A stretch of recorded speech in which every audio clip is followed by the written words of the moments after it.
Shalom, எல்லாம் நல்லா இருக்கீங்களா? ஸோ இந்த வீடியோவில் உங்களை பார்க்கறது ரொம்ப சந்தோஷம். ஸோ இன்றைக்கு நம்ம ப்ரொஃபெட்டிக் ஜோன் 5 நம்ம பார்க்க போகிறோம். I welcome you all to this prophetic zone 5. So today's topic it's about fatty, வந்து கொழுமையாக இருக்கிறது அப்படிங்கிறத பற்றி நம்ம பார்க்க போகிறோம்.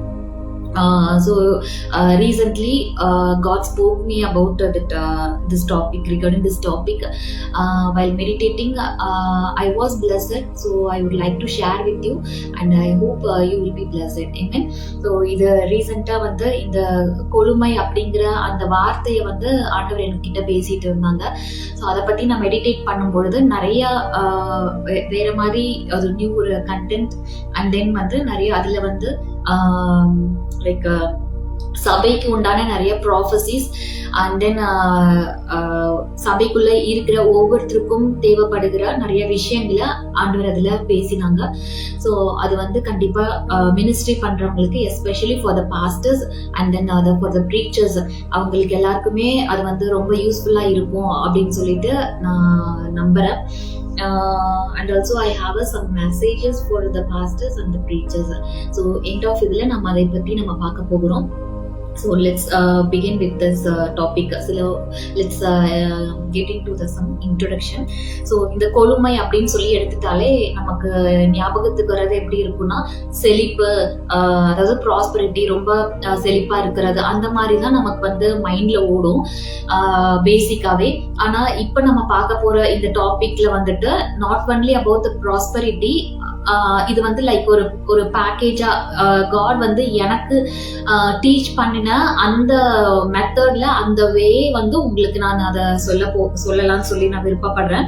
ஸோ கொழுமை அப்படின்னு சொன்ன உடனே எனக்கு ஞாபகத்துக்கு வந்தது வந்து யோசேப்புடைய அந்த பார்வோனுடைய சொப்பனம். யோசேப்பு வந்து அதை எக்ஸ்பிளைன் பண்றான். ஸோ இந்த ஒரு சம்பவம் தான் எனக்கு அந்த டைம்ல வந்து ஞாபகம் வந்தது. ஸோ அதை வச்சு இன்னைக்கு நம்ம இது வந்து நம்ம மெடிடேட் பண்ணலாம். ஸோ ஆதியாகமம் 41 அதிகாரம் 1-4 வசனம். ஸோ இந்த டாபிக்ல, இந்த சாப்டர்ல நம்ம பார்த்தோம் அப்படின்னா, பார்வோனுக்கு வந்து ஒரு சொப்பனம் வருது. அது நமக்கு எல்லாருக்குமே இந்த ஸ்டோரி தெரியும். So I don't want to waste the time. So அதை நம்ம நெக்ஸ்ட் இதுக்குள்ள போகலாம். அந்த சொப்பனத்துல பார்க்கும் பொழுது அவனுக்கு வந்து 2 விதமான சொப்பனம் அவனுக்கு வருது. ஆனா அதனுடைய அர்த்தம் வந்து ஒரே அர்த்தத்தை உடையதாக இருக்கு அப்படின்னு சொல்லிட்டு யோசேப்பு அதை பத்தி எக்ஸ்பிளைன் பண்ணும் பொழுது சொல்றாங்க. ஸோ அந்த வசனங்கள் தான், அந்த அதிகாரத்துல பார்த்தோம்னா அதனுடைய பார்வோன் சொல்றதும் அதனுடைய எக்ஸ்பிளனேஷன் அது ஃபுல்லாவுமே இருந்துட்டு இருக்கும். ஸோ அது எப்படி எக்ஸ்பிளைன் பண்ணினான்னு அந்த இதுக்குள்ள நம்ம போக வேண்டாம். பட் வந்து அந்த சொப்பனத்துல சொல்லப்பட்ட அந்த விஷயங்கள்ல இருந்து இப்போ நமக்கு கடவுள் பேச இருக்கிற விஷயங்களை நம்ம பார்க்கலாம். ஸோ நான் முதல்ல இந்த வசனங்களை நான் வாசிக்கிறேன். ஆதியாகமம் 41 அதிகாரம் 1-4. 2 வருஷம் சென்ற பின்பு பார்வோன் ஒரு சொப்பனம் கண்டான். அது என்னவென்றால், அவன் நதியண்டையிலே நின்று கொண்டிருந்தான். அப்பொழுது அழகும் புஷ்டியுமான 7 பசுக்கள் நதியிலிருந்து ஏறி வந்து புல் மேய்ந்தது. அவைகளின் பின் அவலட்சணமும் கேவலமான வேறு 7 பசுக்கள் நதியிலிருந்து ஏறி வந்து நதி ஓரத்தில் மற்ற பசுக்கள் அண்டையிலே நின்றது. அவலட்சணமும் கேவலமான பசுக்கள் அழகும் புஷ்டியுமான 7 பசுக்களையும் பட்சித்து போட்டது. இப்படி பார்வோன் கண்டு விழித்து கொண்டான். சோ இதுதான் வந்து அதனுடைய சொப்பனம் அப்படின்னு சொல்லி நமக்கு தெரியும். இதுல வந்து 2 விதமான ஒரே மீனிங் உள்ள 2 இதை அவர் பார்க்கிறாரு. இந்த 2 சொப்பனத்துல இருந்து ஒரு இம்பார்ட்டன்டான சில வேர்ட்ஸ் மட்டும் நான் ஹைலைட் பண்ணி சொல்ல விரும்புறேன். ஒன்னு வந்து பார்த்தோம்னா அழகு, 2வது புஷ்டி, 7 பசுக்கள் புல் மேய்ந்தது. அது வந்து அந்த ஃபர்ஸ்ட் ட்ரீம்ல சொல்லப்பட்டு இருக்கும். ஸோ செகண்ட் ட்ரீம்ல பார்த்தோம் அப்படின்னா, நல்ல செழுமையான கதிர், ஒரே தாள் ஓங்கி வளர்ந்தது, சாவியான கதிர், கீழ்காற்று 7 நாள் முளைத்தது. சோ இந்த 2 சொப்பனத்திலயுமே வந்து சொல்லப்பட்ட ஒரு முக்கியமான ஹைலைட்டடான வார்த்தைகள் வந்து இதுதான். இந்த இதுல வந்து நம்ம எடுக்க போகிறது வந்து அழகும் புஷ்டியுமானவை அப்படின்னு சொல்லப்பட்டிருக்கிற அந்த வார்த்தைகள். அதே இது அதுல வந்து அந்த நெகட்டிவான அந்த ட்ரீம்லயே வந்து பார்த்தோம்னா, அழகா இருக்கக்கூடிய புஷ்டியா இருக்கக்கூடிய அந்த 7 பசுக்கள் இருக்கு. அதே மாதிரி அவலட்சணமாக இருக்கக்கூடிய அந்த பசுக்கள் அந்த அழகா இருந்த பசுக்களை வந்து அது விழுங்கிருச்சு, அது பட்சித்து போட்டுச்சு அப்படின்னு சொல்லிட்டு சொப்பனம் சொல்லப்பட்டு இருக்கு. ஸோ நம்ம எடுத்துக்கிற இந்த டாபிக்ல வந்து ஃபர்ஸ்ட் நம்ம மெடிடேட் பண்ண போறது அழகு புஷ்டியுமானவை. அது சேம் ஆப்போசிட் பார்த்தோம்னா இளைத்து அவலட்சணமும் கேவலமானவை. ஸோ புஷ்டி அப்படின்னு சொல்லி பார்த்தோம்னாலே அது வந்து ஃபேட்டி அப்படிங்கிறது வந்து ரொம்ப கொழுமையா இருக்கிறது, செழிப்பா இருக்கிறத வந்து குறிக்கிறதாக இருக்கும். அது நமக்கு தெரியும் இல்லையா. அதே போல பார்த்தோம்னா அழகு, அது வந்து என்னன்னா கம்பீரமான ஒரு தோற்றத்தை வந்து குறிக்கிறதாக இருக்கும். ஸோ லைக் மெஜஸ்டிக் அல்லது வந்து ராயல்டி, லைக் அவுட்வர்ட் அப்பியரன்ஸ் அப்படின்னு நம்ம சொல்லலாம். ஸோ இது ரெண்டே தான் அந்த இடத்துல சொல்லப்பட்டிருக்கு. ஸோ பார்வோன் வந்து பார்க்கும் பொழுது அதுல அந்த இழைத்து போனது அப்படிங்கும் பொழுது அது என்னன்னா அதுல சொல்லப்பட்டு இருக்கு அந்த பசுக்களுக்கு அது இழைத்து போயிருக்கு. அதுக்கடுத்து பார்த்தோம்னா அவலட்சணமா இருக்கு, கேவலமாக இருக்கு. ஒரு சைடு பார்க்கும் பொழுது அழகா இருக்கு, புஷ்டியா இருக்கு. அதுக்கு ஆப்போசிட்ல பார்க்கும் பொழுது அது இழைத்து போய் அவலட்சணமாகவும் கேவலமாகவும் இருக்கு அப்படின்னு சொல்லிட்டு சொல்லப்பட்டிருக்கு. சோ அப்போ வந்து என்ன, இந்த அழகா இருக்கிறது புஷ்டியா இருக்கிற அந்த பசுக்கள் அப்படின்னு எடுத்துட்டோம்னா அதை எதை மீன் பண்ணுது அப்படின்னா இட்ஸ் அ ராயல்டி அப்பியரன்ஸ். அது வந்து ஒரு மெஜஸ்டிக் அப்பியரன்ஸ் அப்படின்னு நம்ம சொல்லலாம். அப்போ அந்த 7 பசுக்களும் எப்படி இருக்கு, ரொம்ப மெஜஸ்டிக்கா, பார்க்கவே பயங்கர ஒரு லைக் ஒரு ஜைஜாண்டிக்கா இருக்கிற மாதிரி ஒரு ஃபிகர் அது. பட் வந்து அந்த ஆப்போசிட்ல பார்க்கும் பொழுது இருக்கக்கூடிய மற்ற அந்த பசுக்கள் எப்படி இருக்குது அப்படின்னா பார்க்கவே ரொம்ப ஆக்வர்டா இருக்கு, அதை பார்க்கவே முடியல, அந்த அளவுக்கு அவலட்சணமாக கேவலமாக இருக்குது அப்படின்னு சொல்லி நம்ம பாக்குறோம். சோ அப்படின்னா என்ன, இந்த கேவலமா இருந்த அந்த அவலட்சணமா இருந்த அந்த பசுக்கள் அந்த அழகாக தென் வந்து புஷ்டியாக ரொம்ப ராயல்ட்டியாக தென் வந்து பார்த்தோம்னா மெஜஸ்டிக்கோட இருந்த அந்த பசுக்களை வந்து அது பட்சித்து போட்டது, அது விழுங்கி போட்டது அப்படின்னு சொல்லி பாக்குறோம். அப்போ அப்படின்னா என்ன ஆகுது, அந்த அழகாக ரொம்ப புஷ்டியாக ரொம்ப மெஜஸ்டிக்காக இருந்த அந்த பசுக்கள் வந்து தன்னுடைய எல்லா விதமான அந்த அவுட்வர்ட் அப்பியரன்ஸ் அதனுடைய எல்லாத்தையுமே வந்து அதனுடைய தகுதி, அந்த குவாலிட்டி, அது எல்லாத்தையுமே அது இழந்து போகிறதாக நம்ம எடுத்துக்கொள்ள முடியும். சோ அப்போ வந்து அது முழுவதுமா என்ன செஞ்சிருது, அதனுடைய பொசிஷனை வந்து டோட்டலி இட் லாஸ்ட், எல்லாமே இழந்து போகுது. அப்போ அதனுடைய மெஜஸ்டிக் இல்ல, அதனுடைய மேக்னிஃபிஷியன்ட் இல்ல, தென் அதனுடைய லைக் அதனுடைய செழிப்பு, செழுமை, கொழுமை, இந்த மாதிரி சொல்லப்பட்டிருக்கிற அந்த பாசிட்டிவான அதனுடைய பொசிஷன் முதல்ல அதுக்கு இருந்ததான அந்த பொசிஷன் எதுவுமே இல்லாதபடி எல்லாமே முழுவதுமாக நீக்கப்படுது. அது எல்லாமே வந்து பட்சித்து போடப்படுது. எப்படி நம்ம சொல்லலாம் அப்படின்னா அது எல்லாமே அது கிட்ட இருந்து எடுத்துக்கொள்ளப்படுது, ரைட்? ஏன்னா அந்த வசனம் அப்படிதான் சொல்லுது, அது வந்து எல்லாத்தையும் பட்சித்து போட்டது அப்படின்னு சொல்லிட்டு. சோ அப்ப பட்சித்து போட்டது அப்படின்னா அது கிட்ட அது ஃபர்ஸ்ட் அது நதியிலிருந்து ஏறி வந்த போது மீன்ஸ் அதனுடைய பிகினிங், அந்த ஆதி ஸ்டேஜ்ல இருந்த அதனுடைய எல்லாத்தையும் அது வந்து மிஸ் பண்ணது, எல்லாமே வந்து இழந்து போகுது. அப்போ எல்லாமே இழந்து போய் இப்போ அந்த ராயலிட்டி போயிடுச்சு, தென் அதனுடைய மெஜஸ்டிக் போயிடுச்சு, அதனுடைய மேக்னிஃபிஷன் எல்லாமே போயிட்டு ஒண்ணுமே இல்லாம அதுவும் எப்படிதான் பாக்குறதுக்கு இருக்கு, அவலட்சணமாக கேவலமாக அதுக்கடுத்து இழைத்து போனதாக இருக்குது. அந்த மாதிரிதான் என்ன செஞ்சிருச்சு, இந்த கேவலமா இருந்துட்டு இருந்த இந்த பசுக்கள் அது எல்லாத்தையுமே வந்து பட்சித்து போட்டு அதுக்கு முன்னிருந்த அதனுடைய நிலைமையில இல்லாம அதனுடைய ஸ்தானத்துல இல்லாம முழுவதுமாகவே அது வந்து உருமாற்றம் அடைந்து இருக்கிற ஒரு சூழ்நிலையில கொண்டு வந்து நிறுத்தி வச்சிருக்கு. சோ இந்த ஒரு கான்செப்ட் தான் என்ன பண்ணது அப்படின்னா ஹியூமனிட்டி, அதாவது மனுக்குலத்துல ஆதியில ஏற்பட்ட ஒரு விஷயம் அப்படின்னு நம்ம எடுத்துக்கொள்ள முடியும். எப்படி பார்வோன் பார்த்த அந்த சொப்பனத்துல அந்த அவலட்சணமா இருந்தது, அழகாக இருந்த எல்லாத்தையும் விழுங்கி போட்டது போல லைக் ஏதேன் தோட்டத்துல என்ன செய்யுது அப்படின்னா ஆண்டவர் வந்து எல்லாத்தையும் பெர்ஃபெக்டா ரொம்ப கொழுமையாக புஷ்டியாக அழகாக எல்லாத்தையுமே வந்து ரொம்ப ஒரு ராயல்ட்டியாக ஒரு மெஜஸ்டிக்காக அவர் என்ன செஞ்சார், எல்லாத்தையும் படைத்திருந்தார். Not only the human but also everything. அந்த கார்டன்ல இருந்த எல்லாமே என்ன செஞ்சது, like even though animals or birds or like அந்த மரங்கள் அந்த விருட்சங்கள் அது எல்லாமே என்ன செஞ்சதுன்னா லைக் அது ஒரு மெஜஸ்டிக்காக தான் இருந்தது. அதை பார்க்கும் பொழுதே ஒரு மெஜஸ்டிக் லுக் கொடுத்திருந்தது. அதனாலதான் நம்ம பாக்குறோம் அந்த ஏவாள் வந்துட்டு அதை பார்த்து அப்புறம் அவ வந்து லைக் அதை சாப்பிடுறா.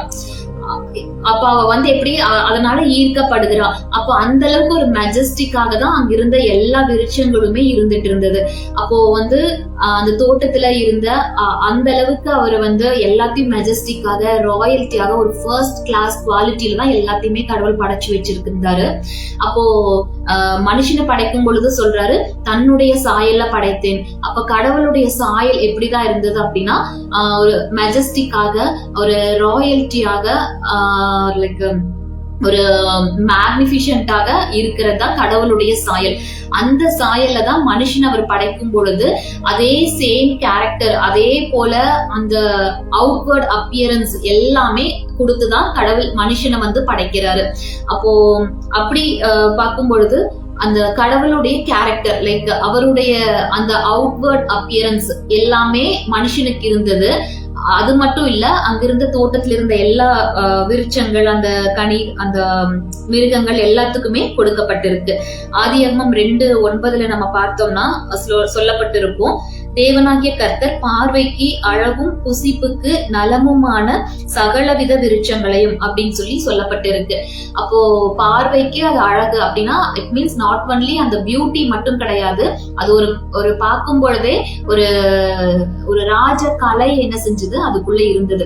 அதை பார்க்கும் பொழுதே ஒரு ஃபர்ஸ்ட் குவாலிட்டி. இப்போ நம்ம ஒரு ஃப்ரூட் ஷாப்புக்கு நம்ம போறோம் அப்படின்னா அங்க போயிட்டு நம்ம ஏதாவது ஒரு ஃப்ரூட்ஸ் நம்ம வாங்குறோம் அப்படின்னா அது 2 இதா பிரிச்சு வச்சிருப்பாங்க.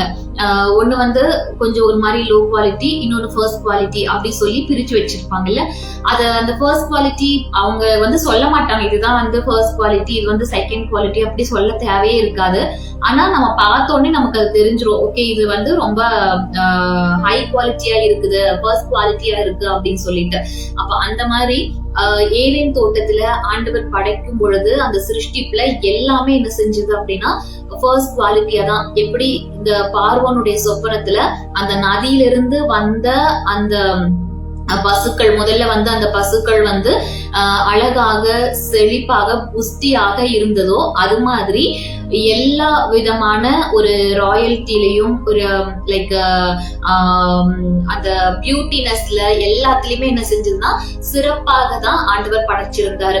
ஏன்னா அவருடைய கிரியேஷன் அவருடைய ஹேண்ட் ஒர்க் எல்லாமே என்ன செஞ்சது பெஸ்டாக இருந்து படைக்கப்பட்டிருந்ததாக காணப்படுது. அப்படி அந்த இருந்த அந்த சமயத்துலதான் ஆதாம் ஏவாள் பாவம் செய்றாங்க. சோ அந்த பாவம் செய்த பொழுது என்ன ஆயிடுக்கு, எப்படி இந்த பார்வோனுடைய சொப்பனத்துல வந்து அந்த இழைத்து போனதும் அவலட்சணமாக இருந்தது கேவலமாக இருந்தது வந்து அந்த செழிப்பாக இருந்த அந்த பசுக்களை விழுங்கி போட்டது போல ஆதாம் ஏவாள் பாவம் செஞ்சது நிமித்தமாக அவங்களுடைய அந்த தோற்றம் அந்த அவுட்வர்ட் அப்பியரன்ஸ் அது எல்லாமே முற்றிலுமாக மாறுபடுது. நாட் ஒன்லி இன்வர்ட் அவங்களுடைய அந்த மைண்ட் அதெல்லாம் அந்த அவங்களுடைய கேரக்டர் அது மாதிரி இன்வர்டு விஷயங்கள் மட்டும் கிடையாது, அவுட்வர்ட் அப்பியரன்ஸ் அவங்களுக்கு இருந்த அந்த மெஜஸ்டிக் அந்த அப்பியரன்ஸ் தென் அவங்களுக்கு கிட்ட இருந்த அந்த ராயல்ட்டி அப்பியரன்ஸ் அந்த மாதிரி அது எல்லாத்தையுமே என்ன செய்யுது அப்படின்னா இந்த அவலட்சணமும் இழைத்து போனதும் கேவலமானதுமான அந்த பாவம்ங்கிற விஷயம் வந்து அவங்களை முழுவதுமாக விழுங்கி போட்டதாக இருக்கு. அவங்கள மட்டும் இல்ல எல்லா விதமான கடவுளுடைய அந்த படைப்புகள். ஏன்னா ஆதாம் ஏவாள் பாவம் செஞ்சது நிமித்தமாக அந்த சாபம் அந்த பாவத்தினுடைய அந்த விளைவு அந்த ரிசல்ட் அது எல்லா இதுக்குமே வந்து அது ஸ்ப்ரெட் ஆகுது இல்ல. சோ அது மாதிரி என்ன பண்ணுது அவங்களுடைய அந்த அந்த எப்படி இந்த பார்வோனுடைய சொப்பனத்துல அது விழுங்கி போட்டதோ அது போல எல்லாவற்றையுமே அது விழுங்கி போடக்கூடியதாக இருக்கு. அப்போ இத வந்து நமக்கு இன்னும் ஈஸியா புரிஞ்சு கொள்ள முடியும் அப்படின்னா யோபுடைய வாழ்க்கையில நம்ம பார்க்க முடியும். சோ யோபுடைய லைஃப்ல நம்ம பார்த்தோம்னா யோபு வந்து பிசாசன் நிமித்தம் அந்த சோதிக்கப்பட்டு அவன் எல்லாத்தையுமே இழந்து போகிறான். அப்போ வந்து எல்லாத்தையும் இழந்து போன சமயத்துல அவனை பாக்குறதுக்காக அவனோட ஃப்ரெண்ட்ஸ் எல்லாம் வராங்கல்ல. அப்போ வரும் பொழுது அவங்க சொல்லுவாங்க, அவங்க பார்க்கும் பொழுது அது இருக்கிறது யோபுவானே தெரியல, அந்த அளவுக்கு அவனுடைய அந்த அவுட்வர்ட் அப்பியரன்ஸ் எல்லாமே முற்றிலுமாக மாறி இருக்கு. ஏன்னா யோபுவோடைய அந்த அதிகாரத்துல 1வது அதிகாரத்துல நம்ம பார்த்தோம்னா யோபுவோடைய இன்ட்ரோடக்ஷன் எப்படி இருந்ததுன்னா, அவன் செல்வ செழிப்பா இருந்தான், அவன் ஐஸ்வர்யவானாக இருந்தான், அவனுக்கு நிறைய ஆஸ்திகள் எல்லாமே இருந்துச்சு. அப்படிங்கும் பொழுது அவனுக்கு பார்க்கும் பொழுது ஒரு கம்பீரமான ஒரு தோற்றம், ஒரு அவனுக்கு பார்க்கும் பொழுது ஒரு மெஜஸ்டிக் லுக் இருந்தது, லைக் ஒரு ராயல்டி இருந்தது, எல்லாமே இருந்தது. ஆனா அப்படி பார்த்துட்டு இருந்த அவனுக்கு வந்து அவன் எல்லாத்தையும் இழந்து போன பொழுது, பிசாசு அவனுடைய எல்லைக்குள்ள வந்த பொழுது அது முற்றிலுமாகவே மாற்றப்படுது. அவ்வளவு நாள் அவன்கிட்ட இருந்த அந்த மெஜஸ்டிக், அந்த ராயல்டி, அது எல்லாமே அவனை விட்டு போனது நிமித்தமாக இத்தனை நாள் பார்த்து அவங்களுக்கே என்ன செய்யல, இது யோபுதான் அப்படின்னு சொல்லி அடையாளமே தெரியல.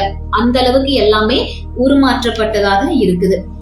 யோபு 2வது அதிகாரம் 12வது வசனத்துல சொல்லப்பட்டிருக்கு, அவர்கள் தூரத்தில் வருகையில் தங்கள் கண்களை ஏறெடுத்து பார்த்தபோது அவனை உருத்தெரியாமல் சத்தமிட்டு அழுது அப்படின்னு சொல்லி சொல்லப்பட்டிருக்கு.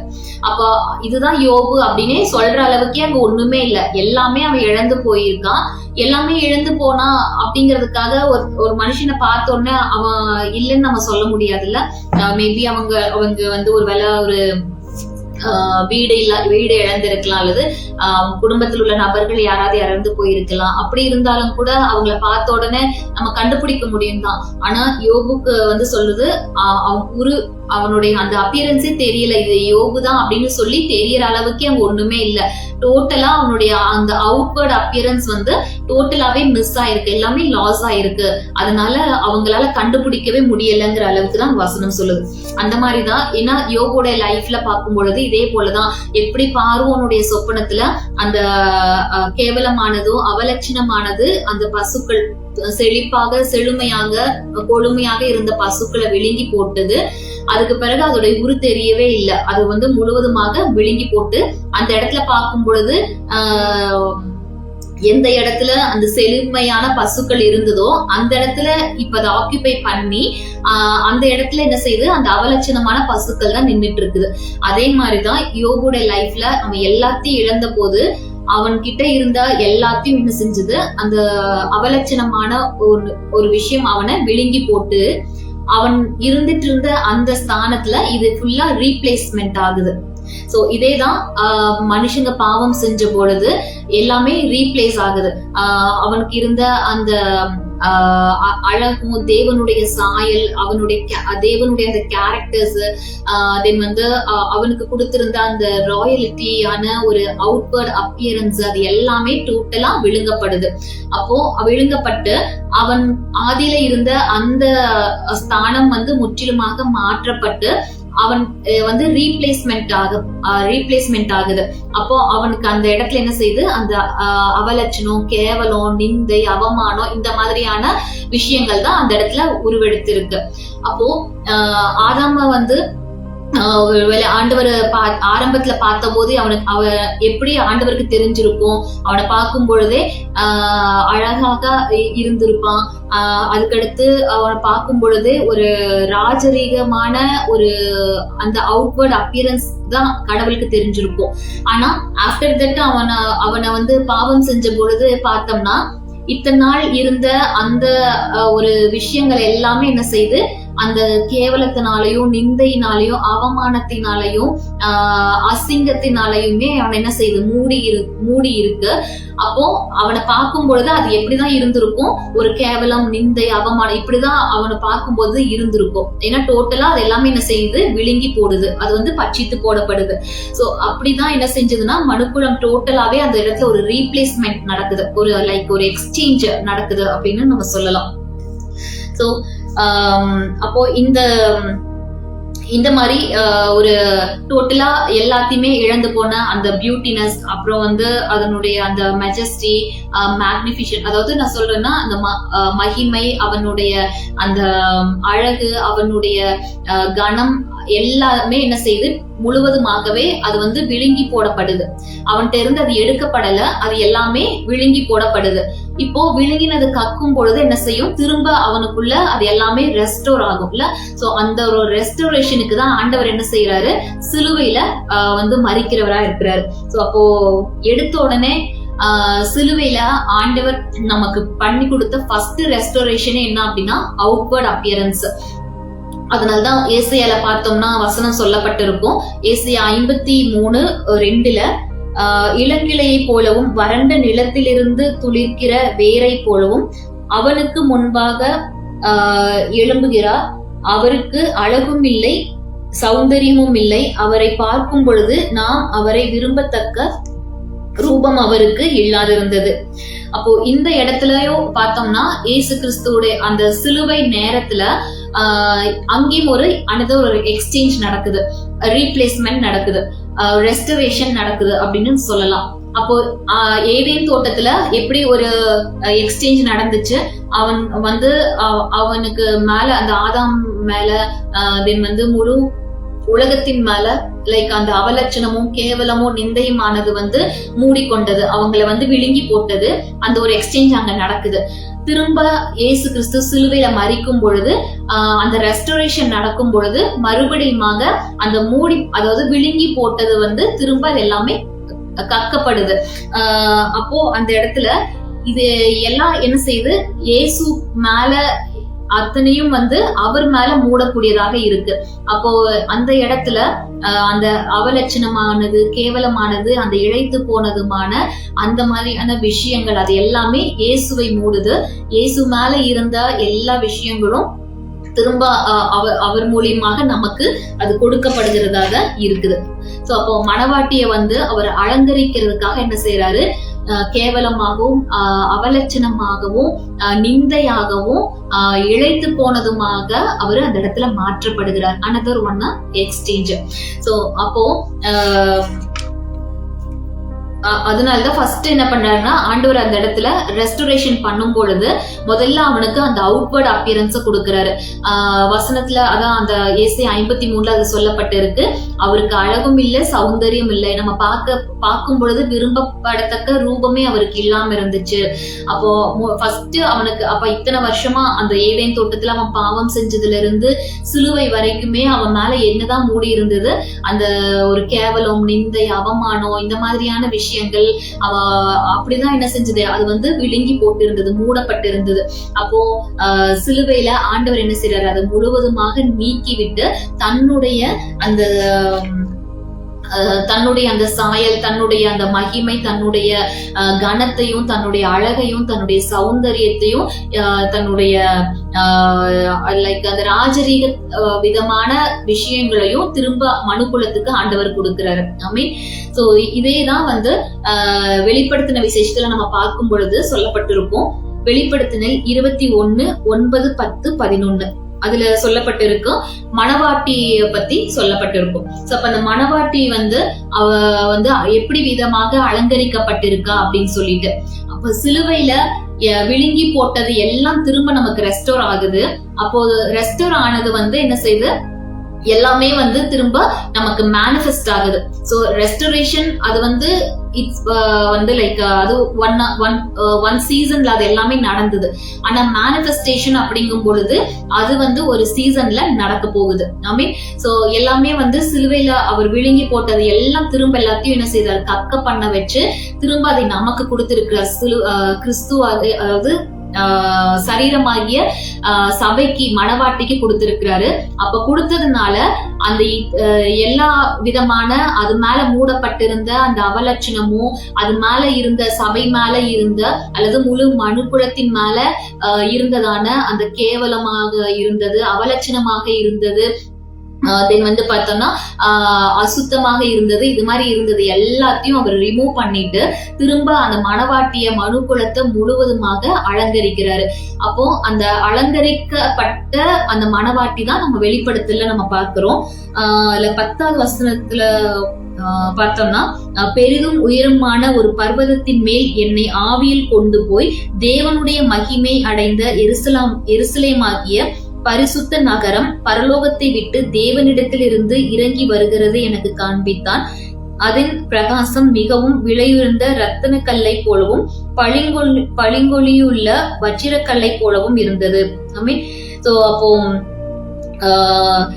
அந்த அது மேல இருந்த அந்த மனுக்குலத்தின் மேல இருந்த அந்த அவலட்சணம் நீக்கப்படுது, கேவலம் நிந்தை அது எல்லாமே நீக்கப்பட்டு இப்ப என்ன செய்யுது, வஜ்ரக்கல்னாலையும் ரத்தினங்கள்னாலையும் அந்த மாதிரி விலையேற பெற்ற கற்களினால அது அலங்கரிக்கப்படுது அப்படின்னு சொல்லிட்டு வெளிப்படத்துல நம்ம பார்க்க முடியுது. ஸோ அப்போ ஆண்டவர் வந்து இந்த ரெஸ்டோரேஷன் அப்படிங்கறத ஃபர்ஸ்ட் சபைக்கு மனுக்குலத்துக்கு எதுல கொடுத்தாரு அப்படின்னா அவுட்வர்ட் அப்பியரன்ஸ். அப்போ அந்த அவுட்வர்ட் அப்பியரன்ஸ் தான் ஃபர்ஸ்ட் அவனுக்கு கொடுக்குறாரு. ஏன்னா அவனை பார்க்கும் பொழுதே ஆதியில அந்த ஏதேன் தோட்டத்துல அவங்கள பார்க்கும் பொழுது எப்படி இருந்துச்சுன்னா, அந்த தோட்டமே அந்த தோட்டத்துல இருக்கிற ஒவ்வொரு இலைகளும் சரி, அந்த தோட்டத்துல இருந்த அந்த எல்லா விஷயங்களும் ஒரு மிருகம் எல்லாமே பார்க்கும் பொழுது எல்லாமே ஃபர்ஸ்ட் கிளாஸ் குவாலிட்டியாக இருந்துச்சு. ஆனா அதுக்கு பிறகு அவன் பாவம் செஞ்சதுனால ஈவந்தோ அந்த படைப்புகளும் சரி மனுக்குலமும் சரி எல்லாமே ரொம்ப லோ குவாலிட்டியான ஒரு ப்ராடக்ட் அப்படின்னே சொல்லலாம். லைக் லோ குவாலிட்டியான ஒரு ப்ராடக்ட் போல எல்லாமே மாற்றப்பட்டிருக்கு. சோ அப்ப அந்த அவலட்சணம் அந்த லைக் கேவலமானது அப்படிதான் இருக்கு. அப்போ ஒவ்வொரு முறையும் பரலோகம் இந்த பூமியை பார்க்கும் பொழுது, இதுல இருக்கிற அந்த படைப்புகளை பார்க்கும் பொழுது எப்படிதான் அவங்களுக்கு தெரிஞ்சிருக்கும், எல்லாமே வந்து இப்படி இருக்கு, அவங்க மேல ஒரு போர்வை மாதிரி அது போர்த்தப்பட்டிருக்கு.